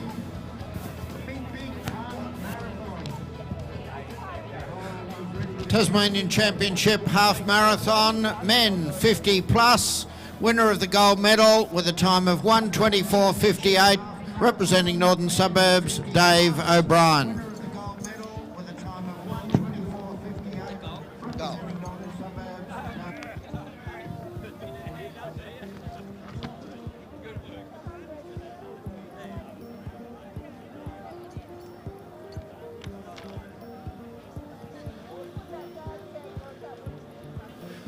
Tasmanian Men's Half Marathon Tasmanian Championship, winner of the bronze medal with a time of 1:16:14, Matthew Bedford. In second place, winner of the silver medal with a time of 1:08:24, Ben Covington. And in first place, Tasmanian Half Marathon champion, winner of the gold medal in a time of 1:07:35, Nick Earl.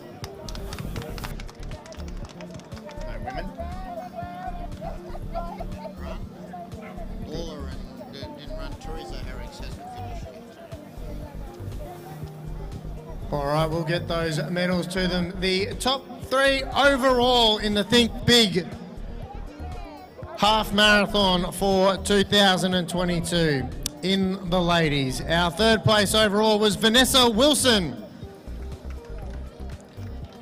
$500 third prize, Vanessa Wilson. Anyone want $500? Joking. We'll get it. Oh, here she comes. Beautiful. Well done, Vanessa.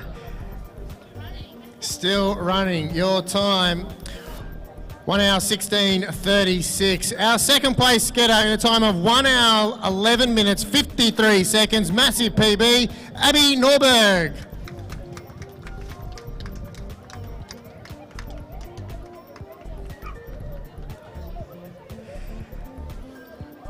And please welcome your 2022 champion in the Think Big Half Marathon in the fastest time ever run on Tasmanian soil of 1 hour, 11 minutes and 6 seconds, Sinead Diver.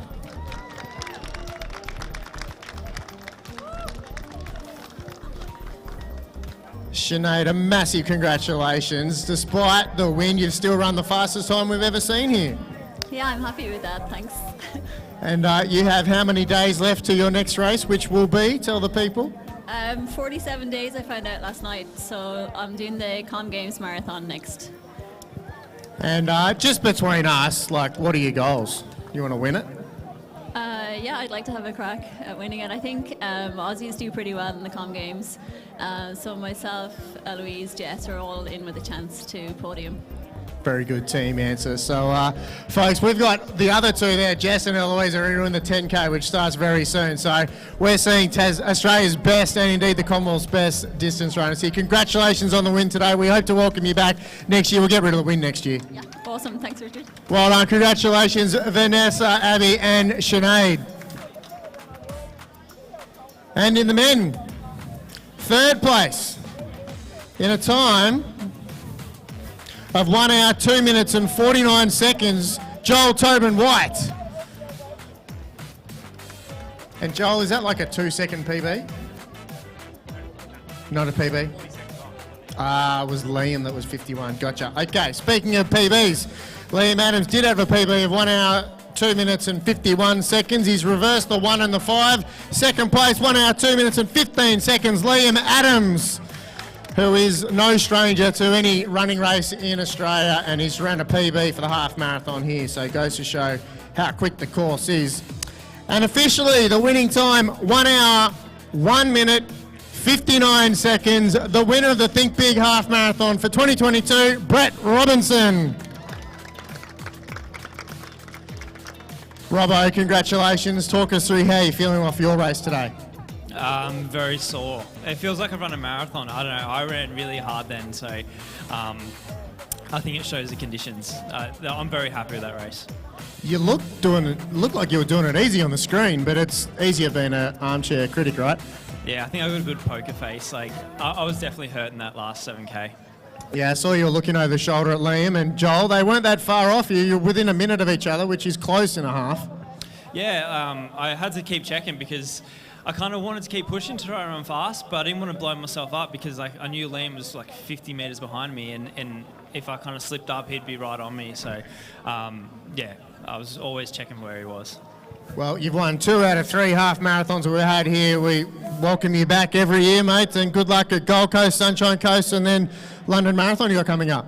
Yeah, excited for them, and hopefully can pull out a good marathon.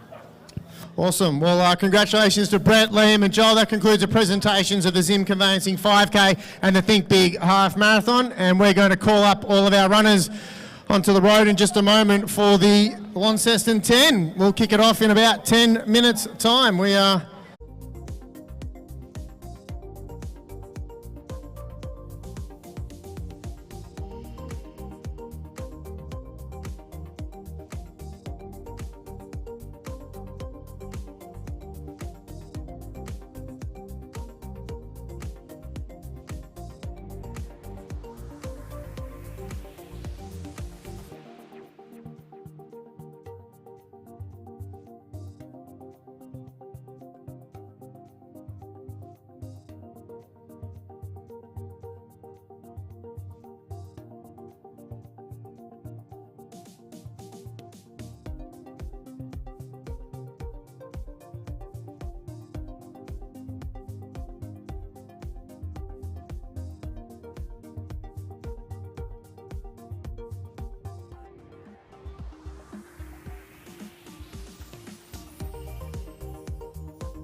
seconds.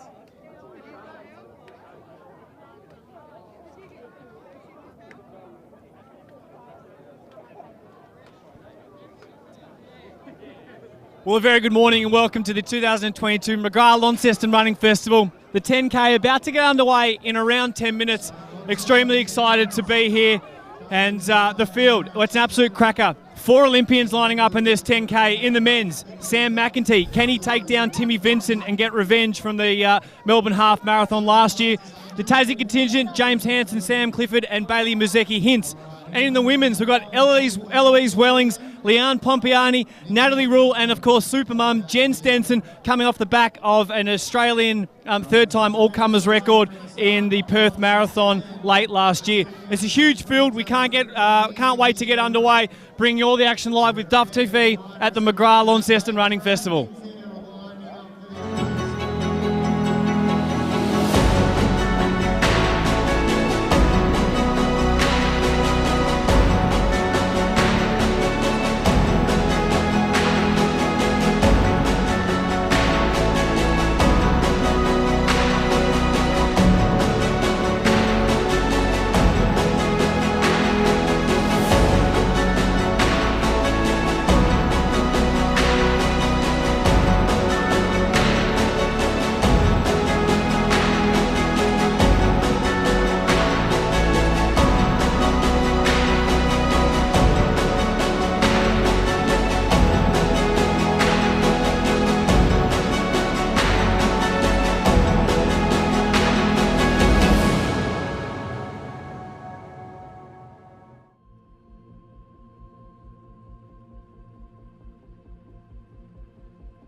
My belief is the difference between a good price and a great price is the agent and the process. Great results come from agents that are experienced and committed and expert in obtaining those last few bids or maximising the negotiation. We also believe presentation is critical. We think you have to present the home in a fashion that excites the buyers and gets them emotionally connected and ultimately creates again that competition. We believe that there are a number of elements that need to be woven together to make sure that that highest possible price is actually achieved. These include pricing up front, making sure that the price we go to market with is justifiable by the buyers, because the key to success is competition. So if you're looking to sell, we'd like to help you realise more from the sale of your property.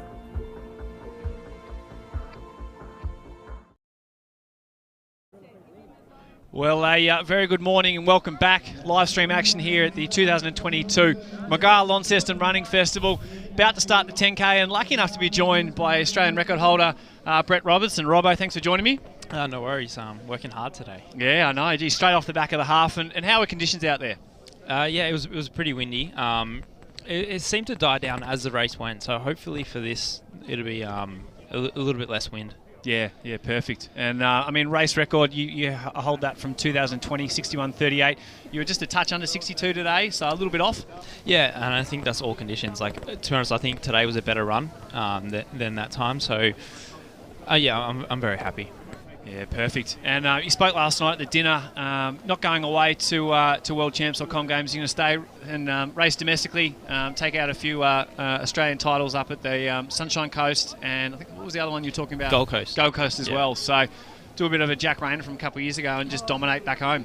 Yeah, and that kind of kickstarted his career. It did. Like winning races and learning how to win, you always get a lot out of that. So I'm looking forward to that, and I love running on the roads now. So yeah, I think it'll be a good winter. Yeah, perfect. And off the back of your little American trip, obviously 27.51 over the 10 and a 13.20. You must be confident with that off the back of probably training for longer stuff, and to jump on the track and run, just 7 seconds shy of a PB. That must be a rewarding feeling. Yeah, I think always being able to come back and run fast over those short distances is something you need to be able to run a good marathon and good half marathon. So that I can still run the 13.20 shows that I can still run like sub 60 for a half too. So yeah.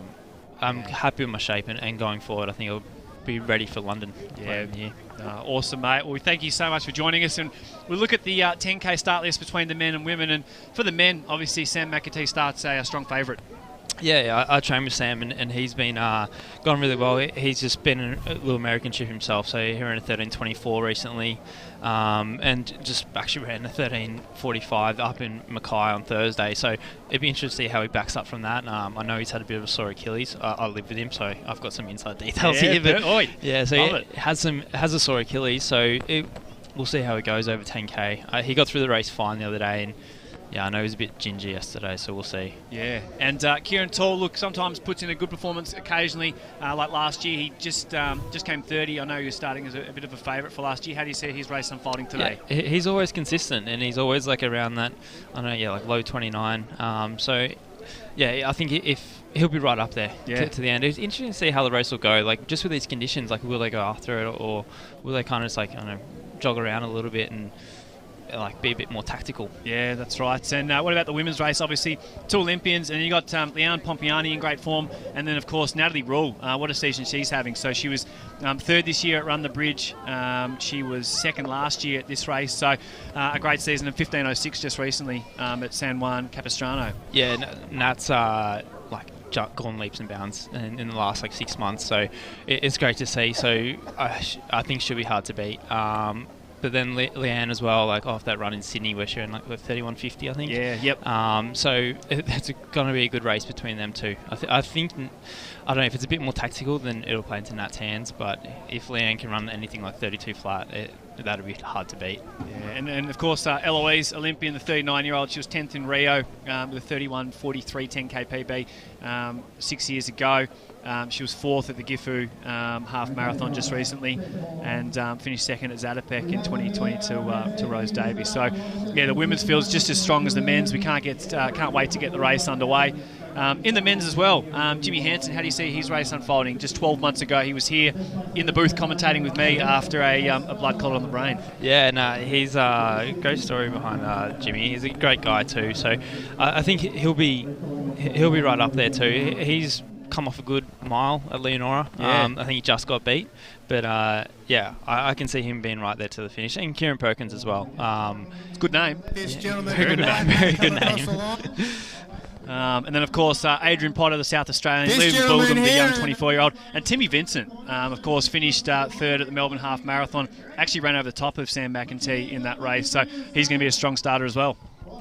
Tim's a great runner, and he's improving every year. So it will be interesting to see how he goes. I think he has a little bit of a head cold. So okay, a bit more inside information. But I love it. Yeah, so it'd be interesting to see. But he is when he's on, he would push smack right to the finish. So a little bit of inside for the kudos there. A little inside. There's a podcast there rivaling Inside Running. Of course, Running on Fumes is not a bad podcast, but we've run out of fumes at the moment. I'm on a pause. But no, we can't wait to get the action underway. 2022 McGrath Launceston Running Festival. And we're about 10 seconds away, I reckon. And of course, race record was held in 28:31. Jackie Rayner, I don't see that one going today. No, I don't think so. I don't even reckon they'll get after it as much. I see it more being like a low 29 race. Yeah. And the women's race record, 31:58 from Shanae back in 2018. So I think, on paper, both race records will be safe today. But of course, still bragging rights, 2,000 up for grad for first place, $1,000 for second, and 500 for third. 4, 3, 2, and away they go. Race started for the 2022 Launceston 10. Bang, see your colours there. You'd have to say at least 800 in this race. 4 races today. The Live Eat 1 mile will be coming up in about 5 minutes. So anyone join the live stream that's listening, get ready to start that one. But the 10K is underway, Robbo. And so who do you pick for the men? Sam, obviously? Yeah, I'm going to go with Smack. Yeah, Sam McEntee. Do we have a time? We'll have a little competition. Yeah, let's go at 29:10. 29:10. And then in the women's, I say Nat Rule, probably 32:30. Yep, I reckon it'd be about that. So, but looking at the boys' race here, what's Liam Adams is back in there. He's pacing. Oh, looks of it. Yeah, so I don't know if he's gonna set a bit of pace. There could be a little bit of pace on, but by the look of it, they're just kind of looking around each other, and I think they're gonna, with this win, gonna sit in and just see what everyone else does. So Kieran Tall there on the left of screen in the Runku t-shirt. Up the front, Liam Adams is there pacing. in the background there, I can see Bailey Mazecki-Hintz trained under the Pulse training group with Coles Birmingham. I've seen that. So, speaking of Pulse, mate, you got a few members now. Quite strong. Obviously, you're hosting your own events as well, which is pretty cool. Yeah. Pulse is growing. So I think we're up to like, I don't know, close to 180 athletes. Jeez. Kind of mostly around Australia, but around the world. And it's great seeing the singlets out there today on course. Some good results and everyone getting PBs, which is what we'd love to see. But I don't know how Liam's doing this. Yeah. I could barely warm down, and he's running, I don't know, what, 255s or something. Yeah, I imagine. So he takes his turn out of Gledo Street onto the West Tamar Highway, and she's just straight out, straight back. Wind looks to be okay, about 8 degrees at the moment, so pretty much perfect running conditions. We'll just see how fast these guys are willing to go. You can see Sam McEntee, the tall figure there in the middle. He's got a T-shirt on by the looks of it. Yeah, bit Trying cold to for stay him. warm. He's just come from Mackay, so a bit of a shock. But he just looks like he's content with sitting in and just, I don't know, I think number one goal for him is getting the win today. So there's also some young kids from our training group, Garbs and Logan, who they're trying to break 30 for the first time. So it'd be interesting how they go as well. Lovely, and we've got Brian Rowe, the doctor, in the lead car, going to try and provide case splits for the men's and women's races, which will be nice. So action all underway here. You can see McDonald's on the left-hand side. They won't be stopping there in this part of the race, but maybe after. Action all underway. And the camera there jumping back on the lead women. So, of course, Eloise Wellings, Leanne Pompiani, Jess Denson, Natalie Rule. Huge contingent. We've got 4 Olympians. I think, did Rogues make the trip down? He was on the start list, Michael Roger? I haven't seen him. Yeah. I didn't see him there last night, so maybe not. So maybe just the one Olympian in the men's field with Sam McEntee from Rio. But a huge bunch in the men's. 2:53 through the first K. Okay. Yeah, so they're on pretty good pace there. Yeah, sub 29 pace. Yeah. Perkins there, sergeant in the army, I believe. He is. He's a big boy. He's pretty strong. He's solid, isn't he? Yeah, I remember running with him. I said he lost a few of his biceps. He'd probably run a bit quicker. But of course, as we said, Bailey Mazecki-Hintz, Sammy Clifford, and James Hanson, the Tassie contingent. We always like to have a Tassie race inside one of these big running festivals. And yeah, on paper, you'd say Jimmy Hanson. He beat Sammy Clifford at Sydney Casino just a month ago over an 11K course there. But Sammy, a young star of the future. He's sort of, I wouldn't say plateaued, but he hasn't had a lot of improvement over the last year. What would you sort of recommend for someone like that that's been a star of, the up-and-comers, but it's just sort of plateaued a little bit? Yeah, it is always hard. Like, I think when he was about 16, 17, he was flying and running these good 5K times, but it just happens. Like, I think when you're growing at that age, you can have plateau years, and he just needs to keep at it. Like, I think he's starting to turn around the last season, so hopefully he can just continue, and if he keeps at it, I'm sure he'll be running fast again. Yeah, 9th last year in 29:30, so that was a PB, so he'll be looking to go close, if not better than that today. At the front, Perkins, McEntee on the left. Is that Timmy Vincent, the big fella on the right? No, it's not Timmy Vincent. I'm not sure who that was. 14:28. I don't have a number on that one, unfortunately. Nice little sit for the girls there. You got Phil McConnon on the right-hand side of the screen, pulling the girls along. You can see Leanne there on the left. There's Liam. He's just pace the women now. Absolute weapon. Obviously, the half wasn't long enough for him. Nice little group there for the girls. Like, if this pace is on, they could run something quick. Yeah. I think you can run quick today because it's not like, it is windy, but if you're in a good group, and especially with the girls with a few boys leading, like, they'll kind of get a nice sit and could run decently fast. And obviously we saw Jess Denson at the dinner last night off the back of that marathon in Perth, where she was injured leading up, did a lot of work on the bike. I know it's something you actually did in your prep for Melbourne, Mary. You're on the bike a bit. Yeah. I got injured like a few months before Melbourne, so kind of did a lot of cycling and a bit of cross training for that. And it was interesting to see, and it was kind of exciting to kind of do it a different way. A lot of running. You get a bit sick of it, so it was good to see. And I was trying to get in 2:12 shape, not 2:08 shape, so like it was not as hard as if I was getting ready for London. Like I probably wouldn't have risked it as much. Yep. So I guess that's something that you start to incorporate now with your program with Nick? I always try to get more and more running and less cross-training, but it's at the moment I'm not doing any cycling, but if I have to, I will bring that in, and I know I can. Kind of, it gives me confidence that I can. And like Charlotte Purdue, who is an English girl who trains with us, she ran like 2:23 and was only running once a day, and then was doing like cross training for the rest of it. So it can be done. It's not just running that to get you fit. And sometimes it saves the legs. Doing elliptical or some bike. Yeah, I know Jen Gregson was a big fan of the elliptical when she was coming back off injuries, and wish her all the best. Only a few days away, I reckon. Now from she was due a couple of days ago, so it could be any minute. Yeah. So. Geez, imagine the genes in that. Yes, I know. It was pretty quick. Pretty quick, I reckon. So Liam in the front, leading out the women at the moment. In the men's field, as we said, McEntee, Tall, Perkins, Hanson, Potter, and Budden. And of course, Timmy Vincent, the young 23-year-old. That's Robbo's pick for second place. He was 6th last year. He was 5th in 2020 in the half. Got him down as a... he won the Oceania 10,000 metre championships during the week. I got a 61.43 next to his name on a course I don't think was verified in Italy. Yeah, I think it was a point-to-point course. Yeah. So, yeah, but still, if you run that time, even point-to-point, it... Like I remember speaking to him and he's like, I had a good tailwind, but it's still like you got to run it fast.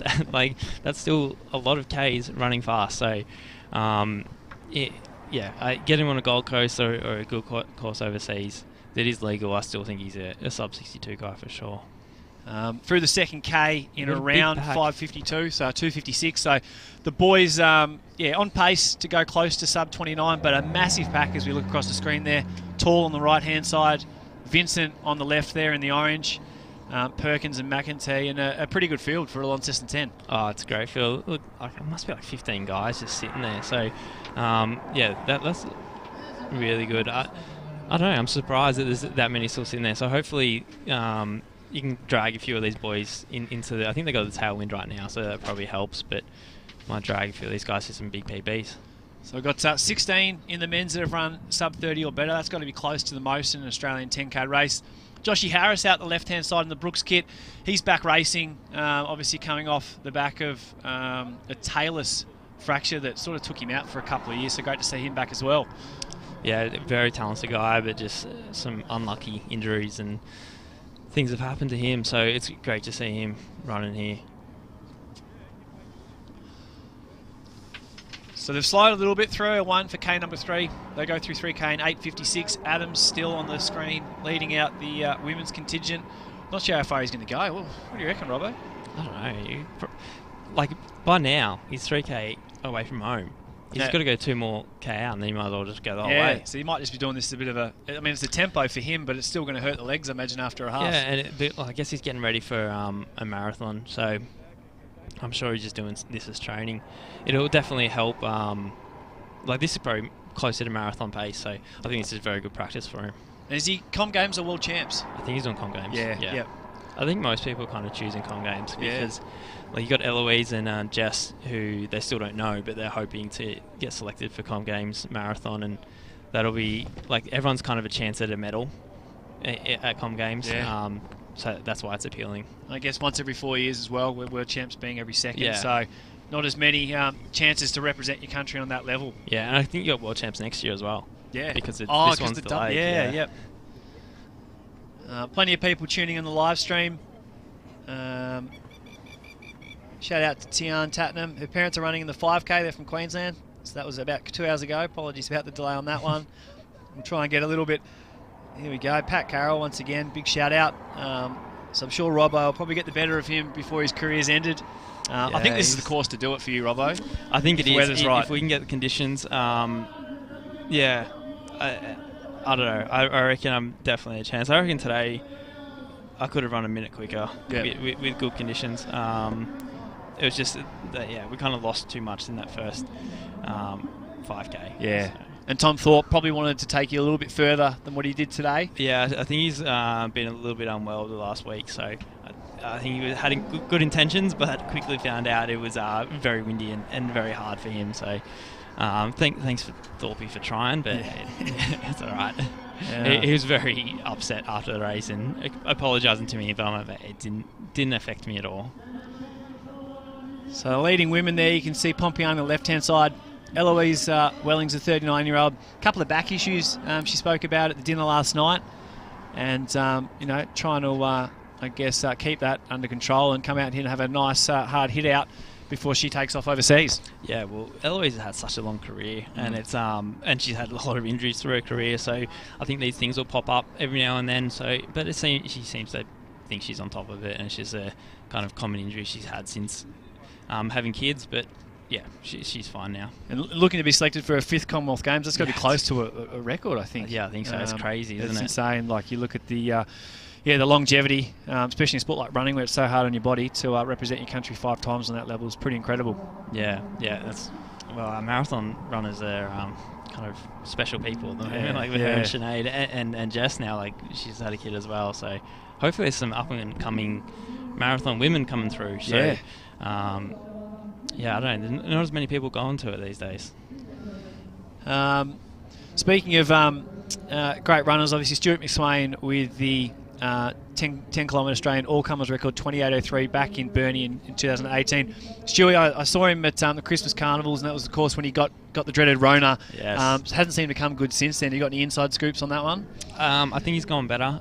He's been taking it easy the last month or so, and really trying to get on top of it and getting all the tests he needs. So yeah, it's unfortunate and bad timing, and it's just hard with these things because no one really knows what's happened, like, because this is the first time we've experienced all these things. So hopefully, I'm pretty sure he's on his way to St. Moritz to start getting just some hard training, and, cool. And you'll see how he's going in a few weeks, and then make a decision on the rest of his year. And for yourself, I know you got it just prior to Falls, I think, earlier this year. I got it at Falls Creek. At Falls. Well, I tested positive the day I got to Falls Creek, so which is unfortunate. It was a pretty boring Falls Creek trip for me, but it's a thing you have to be smart with. I think I was a bit stupid and got into things too quickly, and it definitely affected me for 3 or 4 weeks. But hasn't seemed to have affected you based on today's run.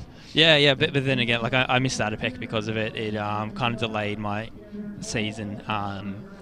Like Jack went over to America and ran that 10K, but I wasn't ready for that yet, so I had to delay it a little bit. So I'm good now, but you never know. Yeah, fingers crossed. I know a few people that have caught it the second time around as well, and they said it was a bit worse. So we seem to be on top of it at the moment, certainly across Australia. So fingers crossed as we come into the colder months now.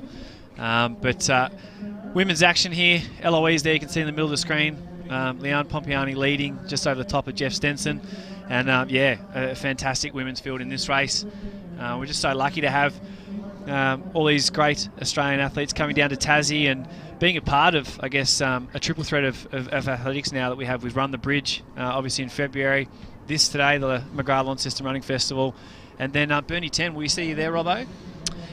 It depends, because I'm planning to do London Marathon, which is I think a few weeks before. That makes sense. So probably not. But I love these Tassie races. Like I do think they're the best in Australia. Just with the fields they put together and the way that we get taken care of coming into these races. So I'm always keen to come down in here and try to run quick whenever I can. So we'll try and bring you the split on the men's 5K. They're about to turn, as we can see now, making.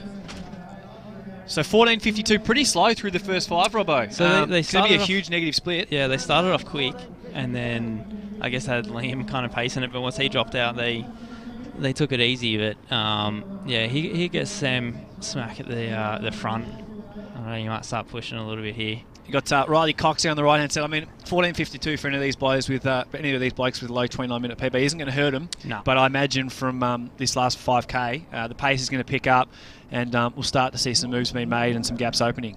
Yeah, I think they'll definitely bring it home pretty quick here. So I think Sam would be pretty happy with this. Like his intentions would just be winning, and if he doesn't care if he wins in 30 minutes or 29 minutes. So. Liam's still at the front pushing. I can't see Nat Rule in that group. No, obviously in the New Balance colourway normally. Yeah. But may have pulled out. I'm just trying to see with the camera. Oh, she might be tucked in the back. Yeah, she might be getting a good sit. I don't know. We'll soon find out, but obviously a third place for her at Run the Bridge earlier this year. Raced a lot this year, in fact, in 15:06, as we said. And she was 6th place in the Gifu Half Marathon, 71:24 back in May. So a lot of these athletes utilising this race as part of their domestic season before they head on overseas.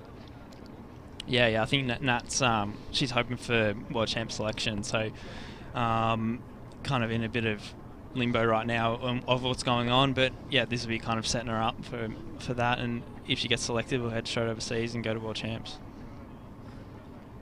On the left there, Timmy Vincent, next to Sammy Clifford, the young Tasmanian. James Hansen, he's always a figure at the pointy end of the field. Kieran Perkins there in the white. Doesn't seem like there's much pace on. They're very spread across the road and just kind of looking at each other.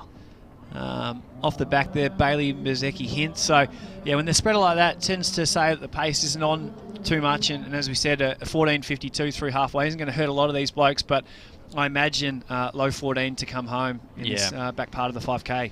This is the headwind part, so it's but looking at the flags, it looks like it's really dropped. So it could be pretty nice for them right now. So Adams at the front in the women's. Looking around. Brady Threlford, of course, we wanted to see Brady taking on Croaks. They were going to have a battle. I entered the inside running competition, and then he did a switcheroo and ended up doing the half. So a bit of a stitch up from him. But we'll see if Brady can beat his PB. I think 29:30 he ran here last year for about 10th place. So it's good, and the 2 young boys that I mentioned before in the Melbourne Track Club singlets, so they're trying to break 30 for the first time, but this is the kind of perfect race for them because everyone's kind of so that's you've got Logan and Garbs, Will and Logan is their names. Oh yeah, Logan Janetsky, saw him at the dinner last night, so debut, done a lot of 15s and 3s. So they're both 18-year-olds. He was 8th Zatopek, I think, in the under 20 in January. Look at, and there's Logan on the front, he loves it. Yeah, I rate that singlet, mate. It's good. I need to get myself one of those. So Hansen now just starting to increase the pace, I reckon. Just on the left-hand side of the screen. Sam McEntee looking super comfy. Someone just jumping in front of the car. They're almost getting hit. Kieran Tall's still there. Everyone's still there, so it'll be exciting the last 10 minutes here. I reckon this last 3K will be sub 8:30, and we'll get the 7 18:44 through 6K. So it's pretty slow at the moment, but here comes Hansen now, starting to make a move. If there's not too much wind around, it doesn't really matter about sitting in because you'll be fine even if you're off the front. Yeah, but if there is wind, Hansen's a good block for the wind. Yeah, he's a got big broad boy. shoulders. Yeah, looks like he should be a tradie out on the job site. But Riley Cox as well, obviously he comes down a lot. Probably didn't have the best race at Run the Bridge, but he did a terrific half last year. Finished 2nd place to Tom DeCanto. So Hansen, Cox, Vincent, Potter, all the ones we expect at the pointy end. Once again, a massive shout out to Brooks. They got the new glycerin dropping in July. Nitrogen injected fuel cell or something. I'm not sure. I don't know too much about it, but sounds like a pretty good shoe. Zim Conveyancing obviously sponsoring the 5K. Optus, Think Big, Live Eat, and of course the City of Launceston.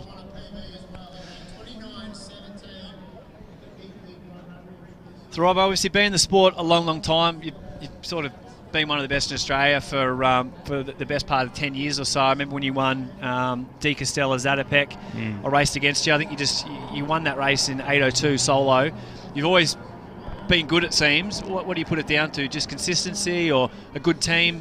Yeah, I've always had good people around me. I think even when I lived in Canberra and I had Philo Saunders, Marty Dant, who were kind of some of the top runners in Australia then, and that was just a good group that kind of got me through my junior years without kind of burying myself, which was good. And then moving to Melbourne or Ballarat and then Melbourne, and being around Melbourne Track Club, I think it's just I've always had that good team and good people around me, which is kind of I have pushed hard and I've had injuries, but I've always been able to bounce back and So 30 at the moment, you'd imagine. 31 at least, actually. 31, sorry, mate.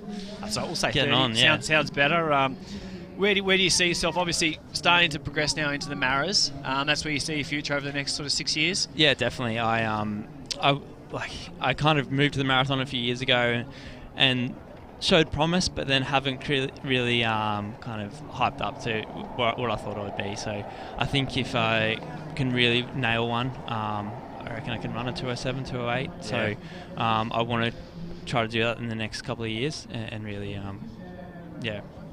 And obviously you got the podcast, you got the coaching. Yeah. There's plenty for you off the back of when you eventually do retire.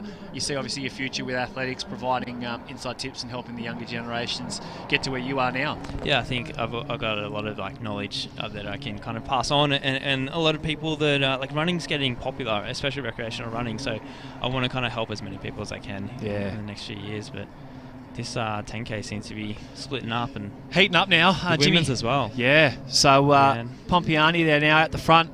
Yeah, can't see Natalie Rule at all, but Jess Denson in second, and then we can just see Eloise Wellings off the back there, rounding out the top three in the women's race.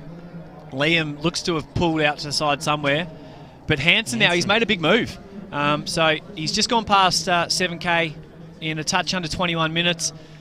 Sam McEntee may be feeling the effects from Thursday's 5. Yeah, it's always you never know how you're going to feel. A hard race and then a flight and with the sorry killers as well. So I don't know. I think he does look a little bit tired right there, but Hansen looks strong. He looks like he's just pulling away. So yeah, we'll see if this back group can work together. Obviously, we had Logan in there, Riley Cox, Sam Mack. Off the back of that group, Sammy Clifford. But Jimmy Hansen, we spoke 12 months ago. He had a blood clot on the brain. He was in here with me at this event last year doing some commentary. Since then, huge runs. Fourth at Run the Bridge in Hobart, second at Leonora last weekend. He won Run the Tan, so he's raced a lot this year. He gets fit very quick, and at the moment, he looks like a heavy favourite to pull away and win this year's event. Yeah, that must be like 20 or so metres now, and he's just charging away. So what's he got? Probably 6 minutes to go, so 2K to go. Probably he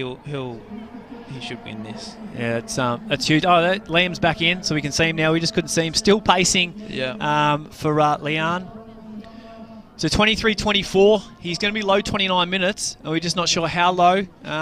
At this stage, probably looking at around 29.10 for Jimmy Hansen. He's just pulling away further and further. So he's going to be, at this stage, unless something strange happens, the first Tasmanian to win the Launceston Running Festival, which is huge. Yeah, that's great. It's this is a great run from Jimmy. So yeah, he looks really strong. So I think it looks like he's going to have a great year. He's off to Europe for a month, trying to chase some fast times. Obviously, predominantly he was a 1,500 metre runner, but I mean, this year he's ran a 13:46 at Nationals, and that was off the back of COVID. So he's extremely fit. I know faith is something that he puts a lot of importance in. It seems to be working for him at the moment. Yeah, no, he's obviously very fit and got a lot of strength behind him. So yeah, if he can go to Europe and get in some nice races, I reckon he could some big PBs coming for him. And I mean, certainly if it comes to a kick down as well, which I don't think it will. Second in Leonora last week, just got beat by Callum Davies, 4:10 on the road there with some twists and turns. That's a fantastic run. And I think he can take confidence in like going toe to toe with Cal Davies, because he's in great shape, 1,500 metre shape, and then you got Hansen running this strong over 10K. So I think once he gets into a track 1,500, he'll be going well. But Jess Stenson's caught up again, so a good race here for the women. So the last 2K. Stenson makes a move next to Pompiani. Not sure where Natalie Rule is. As we said, we couldn't see her earlier, so maybe pulled out or just off the back of this pace. But the women's race is unfolding. Eloise Welling's currently in third. And so they'll be approaching 9 kilometres in the men's race. I think just a touch over 26 minutes we'll see. At the moment, James Hansen leading in the 2022 McGrath Launceston Running Festival 10-kilometre race. Joined here by national champion Brett Robinson, who took out the men's Think Big half marathon earlier. Yeah, James is looking great right now. I mean, 80-metre lead Yep. with a bit over a K to go. I can't see anything happening now, especially with the toe that Jimbo's got. But, geez, a huge run from your boy, Logan. Yeah, he's definitely going to break 30 minutes. Yeah. Kieran Perkins off the back of that pack as well. Riley Cox having a ripper run for him as well, part of the runners one. Yeah, he's crew. trying to pull away from this second group. So, it's good. It's going to be a good sprint finish for second, for sure. But here goes Jess trying to pull away as well. So that marathon strength kind of coming in. So 26.05 through 9K for the men's race. Yeah, Leanne's hanging in there though. The gap looked like it was opening a little bit, but now it's not moving too much. But Jess, a bit of a super mum, a 2:25 in Perth, as we spoke of earlier. Fastest time on Australian soil for a female. So that was a huge run. But, I mean, how exciting will this be? Jimmy Hansen, the first Tasmanian to take out Launceston Running Festival. Of course, Stuart McSwain's taken out the Burnie 10 before, but no Tasmanian's taken out the Launceston Running Festival in its 15 years that it's been on. Of course, we had a few course changes, but it'll be absolutely huge for young Tasmanians. I know Jimmy helps train a few young Tasmanian athletes as well, so they'll be cheering him on as he closes in on a K to go. Yeah, he just looks smooth too. He looks like he's doing this easy. So, yeah, good on him. Bloody excited. Just have to blurt me out soon. I think there'll be a few swear words coming out. Because Jimmy's a good friend of mine. I've obviously ran with him quite a bit, and you just see him when he bounces back from an injury. He just seems to get better and better. Yep. Sam McEntee, race favourite, just off the back now. I reckon that race on Thursday at the Oceania Championships has hurt him, and as Robbo said, maybe a slight Achilles injury as well. Jess Stenson, she's opened up the gap on Pompiani now. And I think I saw something recently. Pompiani was inducted into the NJCAA Hall of Fame for cross-country running, which was on her Facebook. So hopefully it's correct, Robbo. I'm not sure, but I'll believe it. A collegiate athlete. So Hansen turns into Gledo Street now, around 500 metres to go, maybe a touch less. My 29:10 could be close. Yeah. Picked the wrong person, but... That's right, the time might be right. And give us a little plug, Robbo, obviously, for the kudos. That's based on Strava, I imagine? Yeah, we do have a Strava group, so join. We're actually going to hold a little shakeout up in Gold Coast for anyone that wants to come. So yeah, awesome. After the half marathon, so for those running the marathon, come do a little shakeout. Oh, so Jimmy's definitely going to break 29 here. Yeah. I forgot they don't have that little kink that they have in the half. So Jimmy Hansen, huge PB, 29.17 was his PB from Run the Bridge. He's going to be around 28.50, I reckon, by the looks of this. He's going to be the first Tasmanian to ever win the Launceston Running Festival. 15 years this race has been on. No Tasmanians ever finished better than third. Jimmy Hansen comes across the line. 28.47, 48, 49. Look at that. That's a huge win. Huge win. $2,000, Jimmy Hansen. And look, he doesn't even look like he blew out a candle. He did it easy. He ran 14 flat for that second 5K too. So that's a really good run and shows he has a lot more there. Yeah, that's super exciting. And Jimmy Hansen, take a bow, ladies and gentlemen. Absolutely huge. Jess Stenson on the left-hand side of your screen now. She'll take out the women's. We're not too sure how quick. I reckon around 32.45 at this stage. But yeah, huge news. Jimmy Hansen. Riley Cox finishing second, I think. We couldn't quite see. A stream of blokes coming through. Sub 30, like 29.25, I think, for Brady. So there's Garbs as well. Another guy want to go sub 30, so he smashed it. That's unreal. Some great results. So he's a Queenslander. I'm not sure who he is, but he's... Yeah, I think he's a debut. Yeah. But yeah, I mean, obviously that 14.52, probably not a bad pace for some of these younger guys to get out and then negative split on the way back. Yeah, and they just had a great pack as well. Because I know they were stressing a little bit about, like, what do we do here, and like kind of like pushing the pace, and I was like, just get into a race and just try to like relax and not think about it and just compete, and then the time will come. He's still, some guys just on 30 there. Just off the back of 30 minutes, I think. Bailey Mazecki Hintz, as we spoke of, trained by Collison, and obviously with yourself with Pulse Running, and I know his PB 30.04 came from Run the Bridge, so maybe a little bit of disappointment for him, but still a great run. Josh Harris back, 30.30. That's a huge run for him. I know he doesn't quite do the same Ks as he used to off the back of that foot injury, so I'm sure he'd be wrapped with that. It's going to be pretty fast by Jess, I Yeah, reckon. geez, I was well off, 32.45. She's going to break 32, I think. So 3:12s will get you 32 minutes, and she's going to be well inside that, I reckon, as she turns into Doyne Street. That concrete there is actually kind of slippery. Is it? Yeah. Is that? Yeah, that's why you're on the left. Yeah, the yeah. right-hand side. I like kind of was trying to find the best way to run. It shocked me that little out and back I had to do. I didn't realise. Yeah. And I was like, oh no. Run. Yeah, it's hard. It's, you know, you got to run past the finish line a little bit. Yeah, it always breaks your heart a little bit.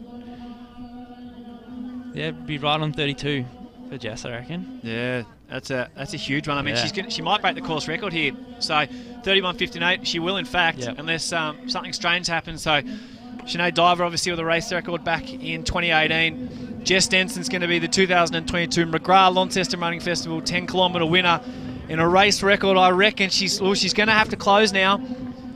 She's got 18 seconds. I think she's just going to get there. She's got a gentleman that she can tag on the back of. It'll be a race record, probably by about 10 seconds. Look at that. Huge win, Jess Denson. She cements herself as one of Australia's best female athletes. And yeah, I mean, that's going to be a huge confidence booster before she heads overseas. Yeah, and she's in like marathon training right now. So it's, yeah, she'll be very happy with that. And going forward to, I think she's going to St. Moritz in a couple of weeks. So she'll be going into Com Games with a lot of confidence. And there's Leanne with another good run, backing up from her 31.50 in Sydney. So yeah, I think a PB there officially for Leanne Pompiani. So I think Sydney 10 wasn't an officially measured course, I believe. So I mean, she's ran a touch quicker, but an official PB for her today in second place. And we'll try and get third place for you in the women's. It'll be Eloise Wellings. Yeah, huge run. Sense of pride seeing a lot of these Melbourne Track Club runners racing, Robbo, and being at the pointy end, obviously. Yeah. I think Melbourne Track Club's going really well. Yeah, seeing those young kids break 30 is great because it just kind of shows that there's up and coming people coming through all the time, and I think just all distance running in general in Australia is just going to a new level. We'll jump over to Richard Welsh. He'll grab some interviews from our 2022 race winners. Welshie, if you can hear us, take on over. Robbo, thanks so much for joining me, mate. No worries. It's been a pleasure.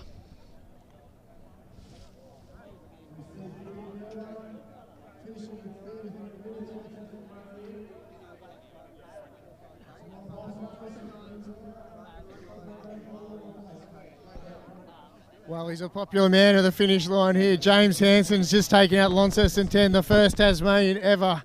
And we'll jump in and see if we can hear a few of the words from James. Now and it feels comfortable. It's amazing. So, yeah. Mate, tell the people how you're feeling right now.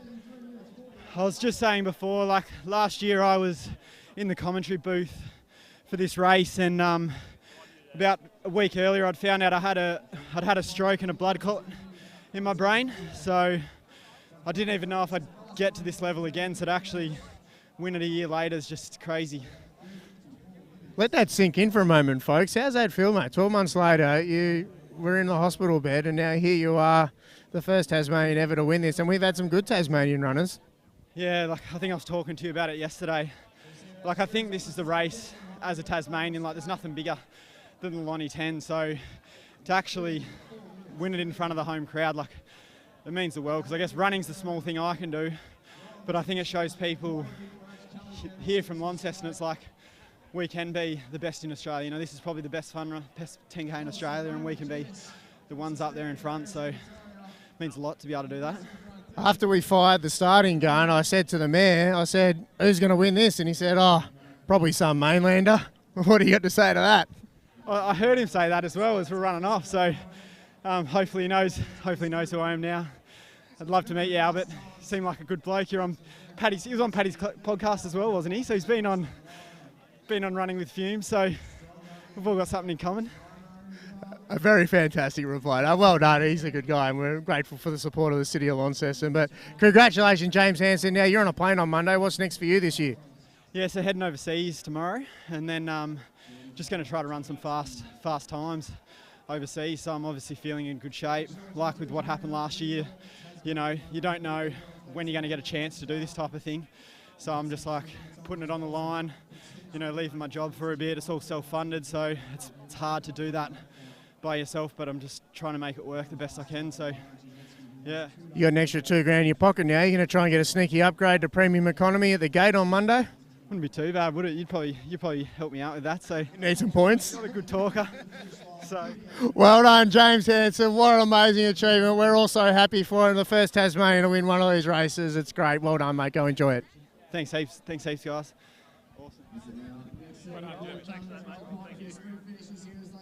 We'll see if we can catch up with some more athletes. Jess Stenson, the winner. A course record, 31.50. How amazing. What a performance. Yeah, well, that's a track and road PB for me, so I'm really happy. I've been working hard and I just really hoped it would all come together and result in a PB today. I was a bit nervous because I knew this was the day for it. We had fast course, really strong group of girls, and yeah, honestly, I'm really happy. Did your training suggest that you had that in you today? It's been interesting because I was sort of coming off injury. My really sort of hard training's just been this 4-week period, and that had the SA State Champs within it. So I've been hitting the odd split that would suggest it, but I hadn't sort of banked up enough weeks to be really confident. I just went in open-minded and thought it's going to hurt at the beginning because I'm not quite used to this fast pace, but I've just got to put myself in there and see what happens. And what was the decision to let Leanne get ahead of you? You let her get up the road and then ran her back. Why didn't you go with her if you're feeling okay or something up? Yeah, look, I wasn't looking at my watch, but I sort of knew that I was on PB pace, and I was like, I'm happy here. I'm just going to hold what feels comfortable. And then next minute, sort of Leanne was there, and I thought, I'm feeling okay in this patch. This is my opportunity to give it a bit. And I thought she was on my tail, but it must have been one of the boys, so I was kind of running scared to the finish, which was great. And a course record, so Sinead Diver held it from 2018. It was 31.58. You've gone 31.50. The fastest time on Australian soil is at the Burnie 10, but dating back to 1999 at 31.43 from Kylie Risk. You're only 7 seconds off it. Was there any more there today, or was that everything? Oh, it's hard to say.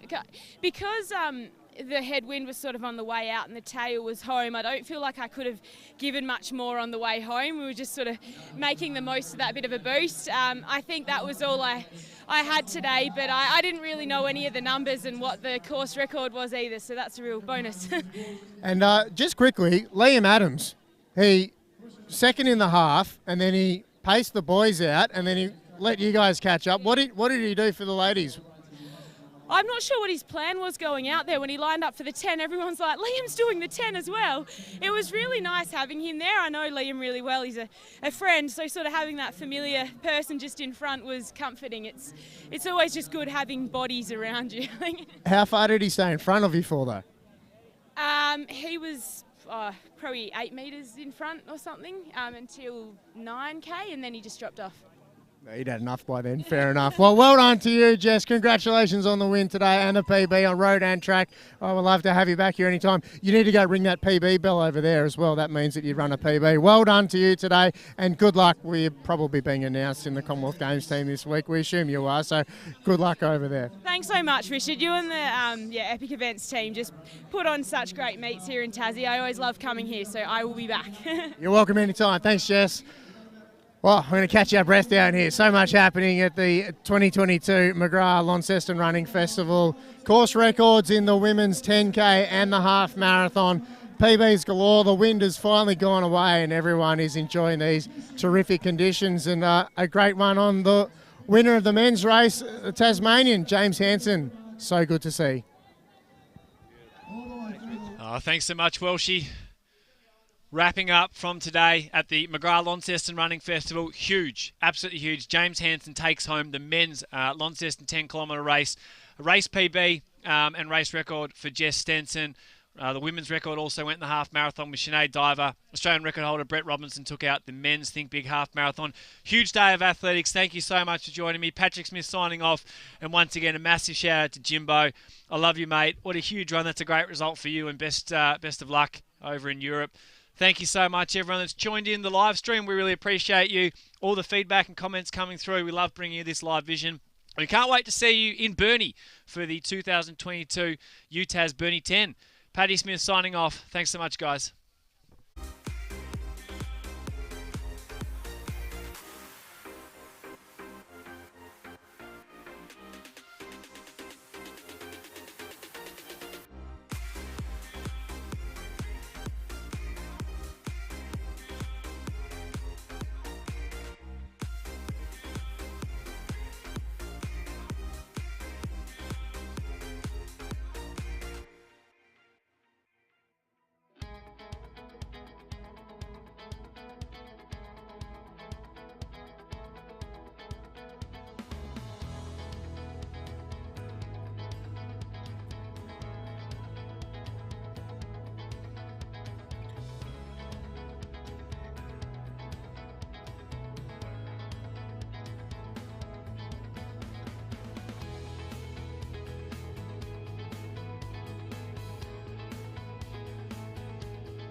gold, silver and bronze.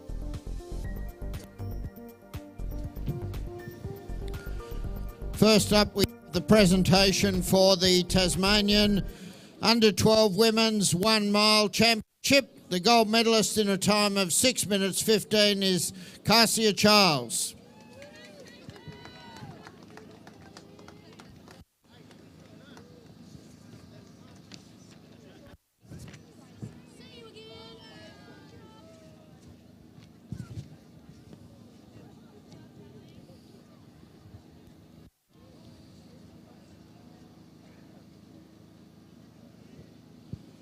And in the boys, in third place, winner of the bronze medal in a time of 7:34, Jake Adams.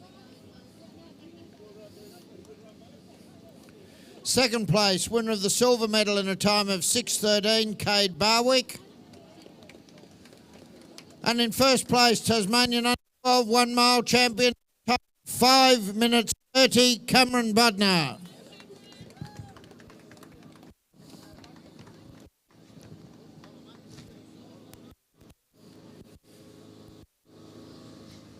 They are the most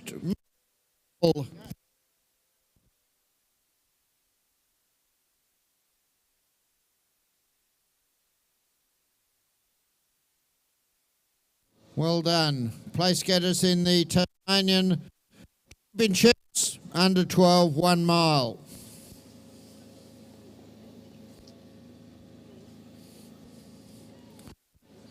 In the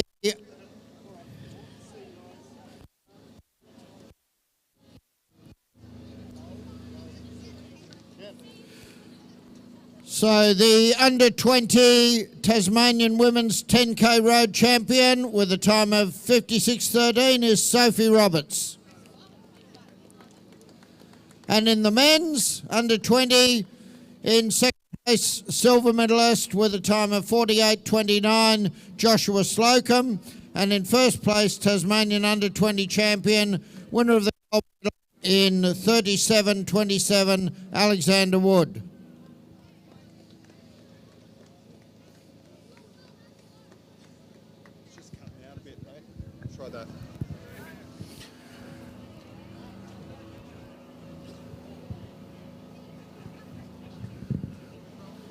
So we found at least Josh, silver medalist in the under-20 men. Sophie Roberts and Alexander Wood were the champions. If they like to drop by at some stage, we'll present them with their medals as well.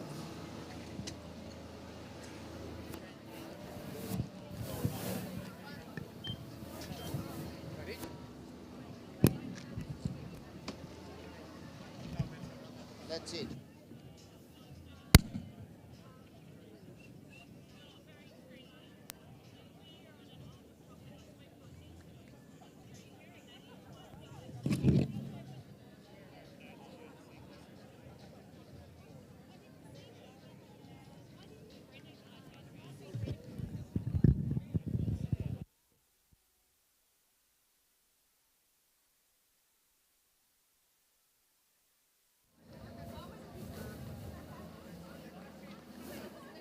Well, hang about. The next presentation we do will be the overall in the Levitt Mile and then the overall in the Launceston 10. We're just seeking confirmation of those results now. Did you need the second one here? That's back up.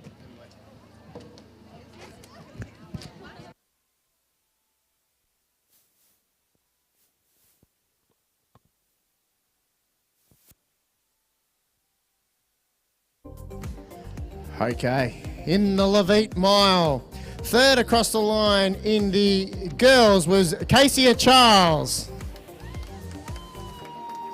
Oh, you're back. Second was Chanel Charles. Are you guys sisters? Yep. And third was Zali Westcombe. I thought winner was Zali Westcombe.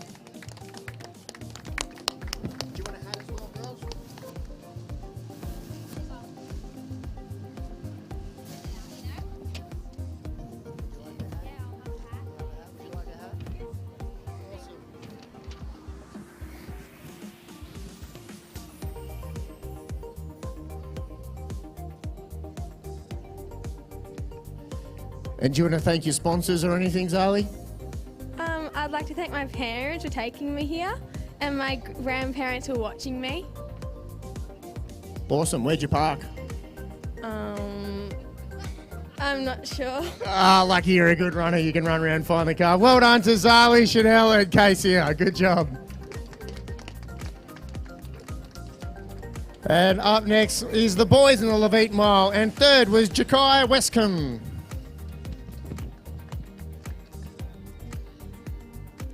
Second was Cameron Bonar, or Bodnar. The Bodnar, Conan? Bosnar. I've got. Look, you read that handwriting. What would you say if you didn't know your name? Cameron Bodds, no. Oh, you would too, wouldn't you? And our winner overall was Arden Peterson.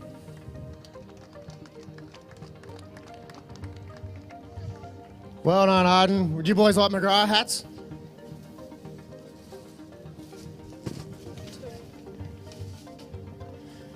There you go, Arden. Slip that on your noggin. There you are, Cobber. Congratulations, Arden. Tell us all about the run. How'd you feel? Oh, I didn't think I was too good. I had a cold before. I wasn't ready to run really. Yeah, I didn't.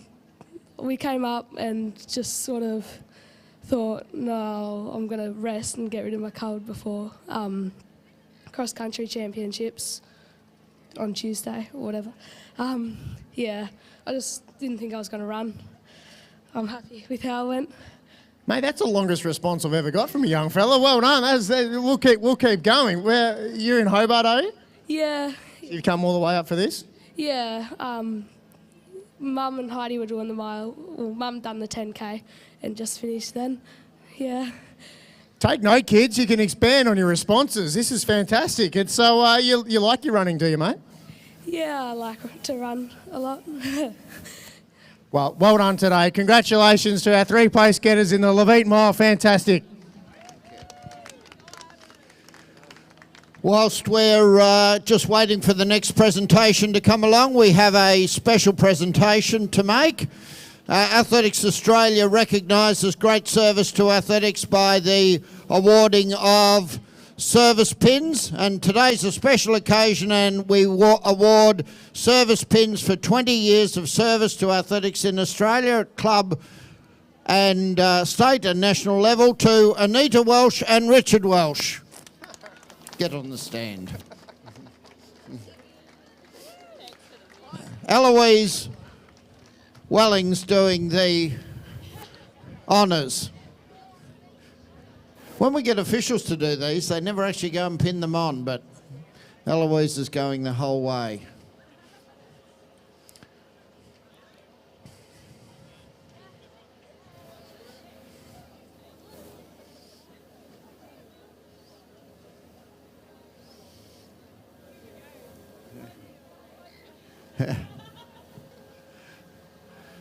Well done to Richard and Anita. This is a 4-tier service. They've got silver 20 years. We look forward to seeing them back for gold in 30 and platinum in 40.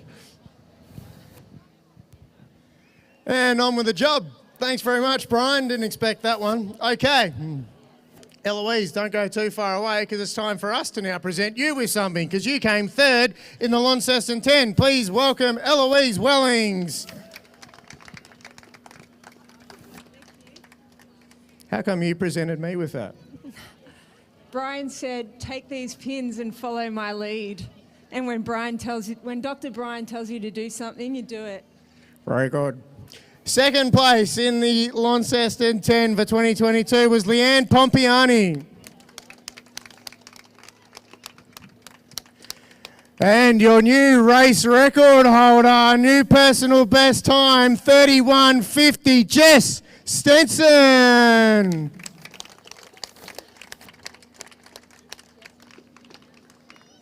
Yeah, get in the middle, Jess.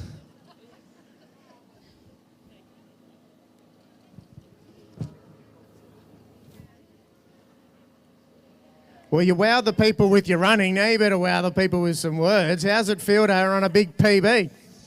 Yeah, I'm really excited. I've been training hard and you just hope it's all going to sort of come together. We had a great opportunity today with Elsie, Leanne and Nat, a really strong field and obviously great course and a very well organised event, great crowds. So thank you everybody. It's been a fun morning. Yeah, well, congratulations, and a few times you're trying a first win here as well. So you knew the course well. You got asked at the dinner last night for some tips, and you took them on by yourself, right? Yeah, well, my tips were to rug up and strip the layers off at the last minute, but didn't feel too cold out there, to be honest. I think, once you get going, it's a beautiful day. We've got some sunshine now. Great to be in Tassie. I probably did my first Launceston 10 in about 2010, back with the old course. This is actually my first time on this course here today. I did the half a couple of years ago, so I like it. Yeah, ordinarily this time of year, fog is a tourist attraction to Launceston, which is why over 200 people came from interstate. But no fog today and wind early, but bang on conditions right now. So congratulations, you take home $2,000, a PB, a win, and you'll be on the plane soon to go overseas and represent Australia next. So congratulations to Leanne, Eloise and Jess.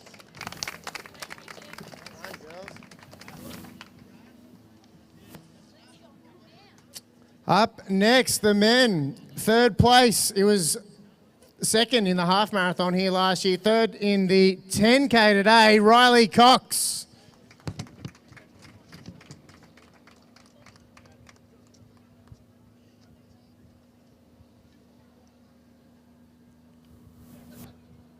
Riley.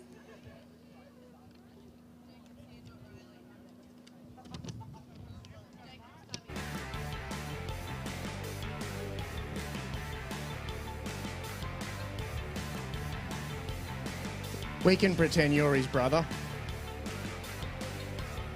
Just come up. No, I won't interview you. Yeah, no, you can collect a smile. Second place getter in the Launceston 10 was Kieran Perkins.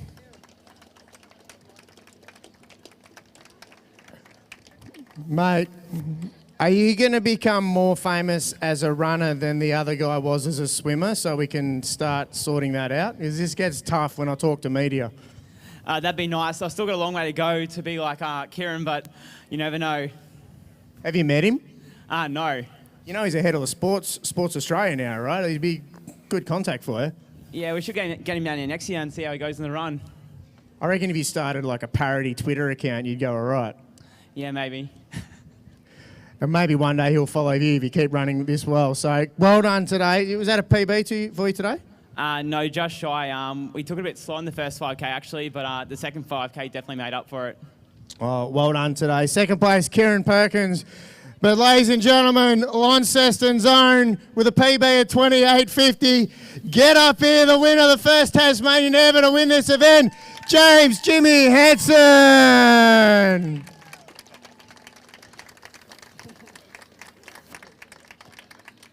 Is it sinking in yet? I think it's still a bit surreal to win this race. Like, I've watched it being a Tassie local for the last 9 years, so to actually win it, and I've never thought of myself as a 10K runner. So, yeah, pretty special. Well, you're a 1,500 metre runner guy who's fit, right? Yeah, exactly. So, I'll take it. And we mentioned it in the live stream, but for the people that weren't hearing it, you were in the commentary box for this race last year. And just after that, or just before that, you had a stroke and you weren't sure if you were going to run again. 12 months later, winner, chicken dinner. Yeah, pretty surreal. Like, I was in really good shape last year, just before this time, and probably about a week before this race, I had a blood clot in my brain, which resulted in me having like a mini stroke in my body. So for a day, I didn't have proper sensation in my arm. I couldn't use my arm or anything like that. So to come back just 1 year later and win it, it's extremely special. So, yeah, very thankful. Mate, it's nice to have you still with us, and it's nice to have you winning these races today. 28.50, a 27-second PB. You're on the plane to Europe on Monday. What races have you got lined up in Europe? I've got a 5K in Norway on the 30th of June and still working with the doctor, Brian Rowe, to try to get some more before it. So we're working those out at the moment. So, but yeah, hopefully a 1500, 5K, and then a couple more 1500. So I'll be targeting that shorter stuff. So I think I'm going to be pretty sore on the plane tomorrow, but we'll see how we go. You'll be right, mate. Well, send me your bank account details before you go on the plane. I'll chuck $2,000 in there for you and you can have some spending money in Europe. How's that sound? Sounds perfect, Welshie. And all right. Yeah, thanks for putting on, like, this is, I think this is one of the best races in Australia, and I think, yeah, it's awesome what you guys do in Epic when you've got the best races on your home turf. So appreciate all you do as well for us. Mate, I didn't even have to give you accommodation. You just stayed at home and you go home now. I'll buy you a drink if you come around to Silos afterwards. All right, done.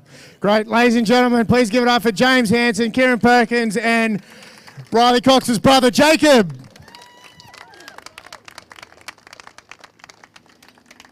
Now, while we're here, Ely's going to come up and we're going, did anyone get dressed up?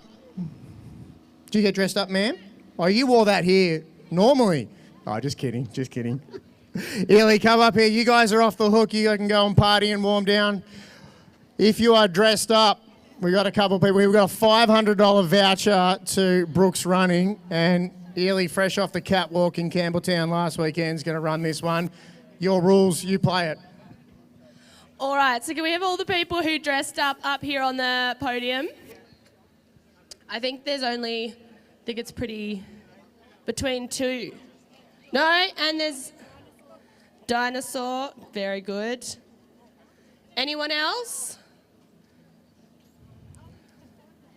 4, all right. So how it's gonna work, come across a bit more, is each one's going to step forward and I need all of you guys to cheer for your favourite dress up. Are we ready? The biggest cheer wins. Are we ready? All right, off we go.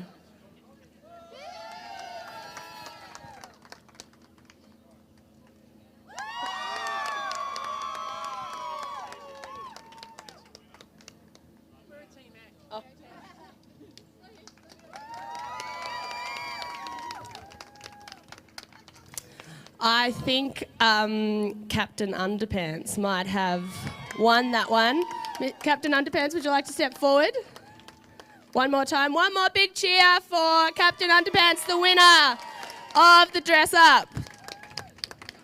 Well done.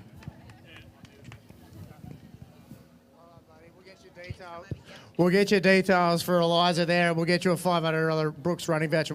I'll help you get down, mate. You right? There's a step here. Whoop. There you go, Captain Underpants can jump.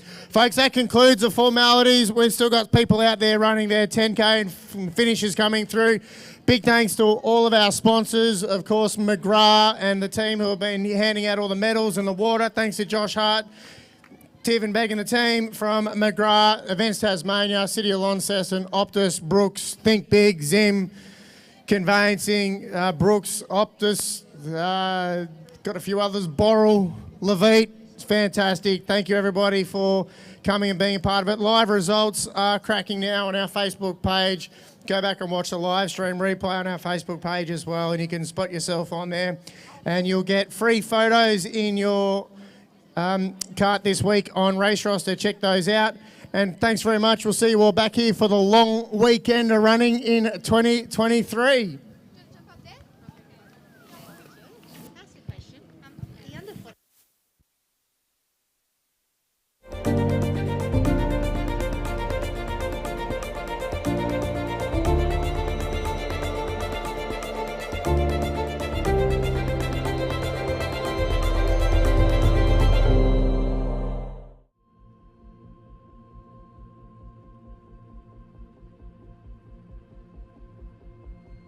My belief is the difference between a good price and a great price is the agent and the process.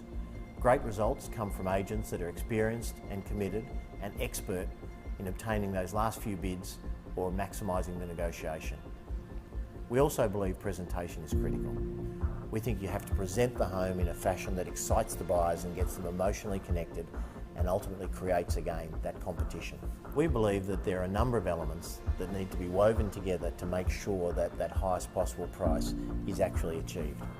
These include pricing up front, making sure that the price we go to market with is justifiable by the buyers, because the key to success is competition. So if you're looking to sell, we'd like to help you realise more from the sale of your property.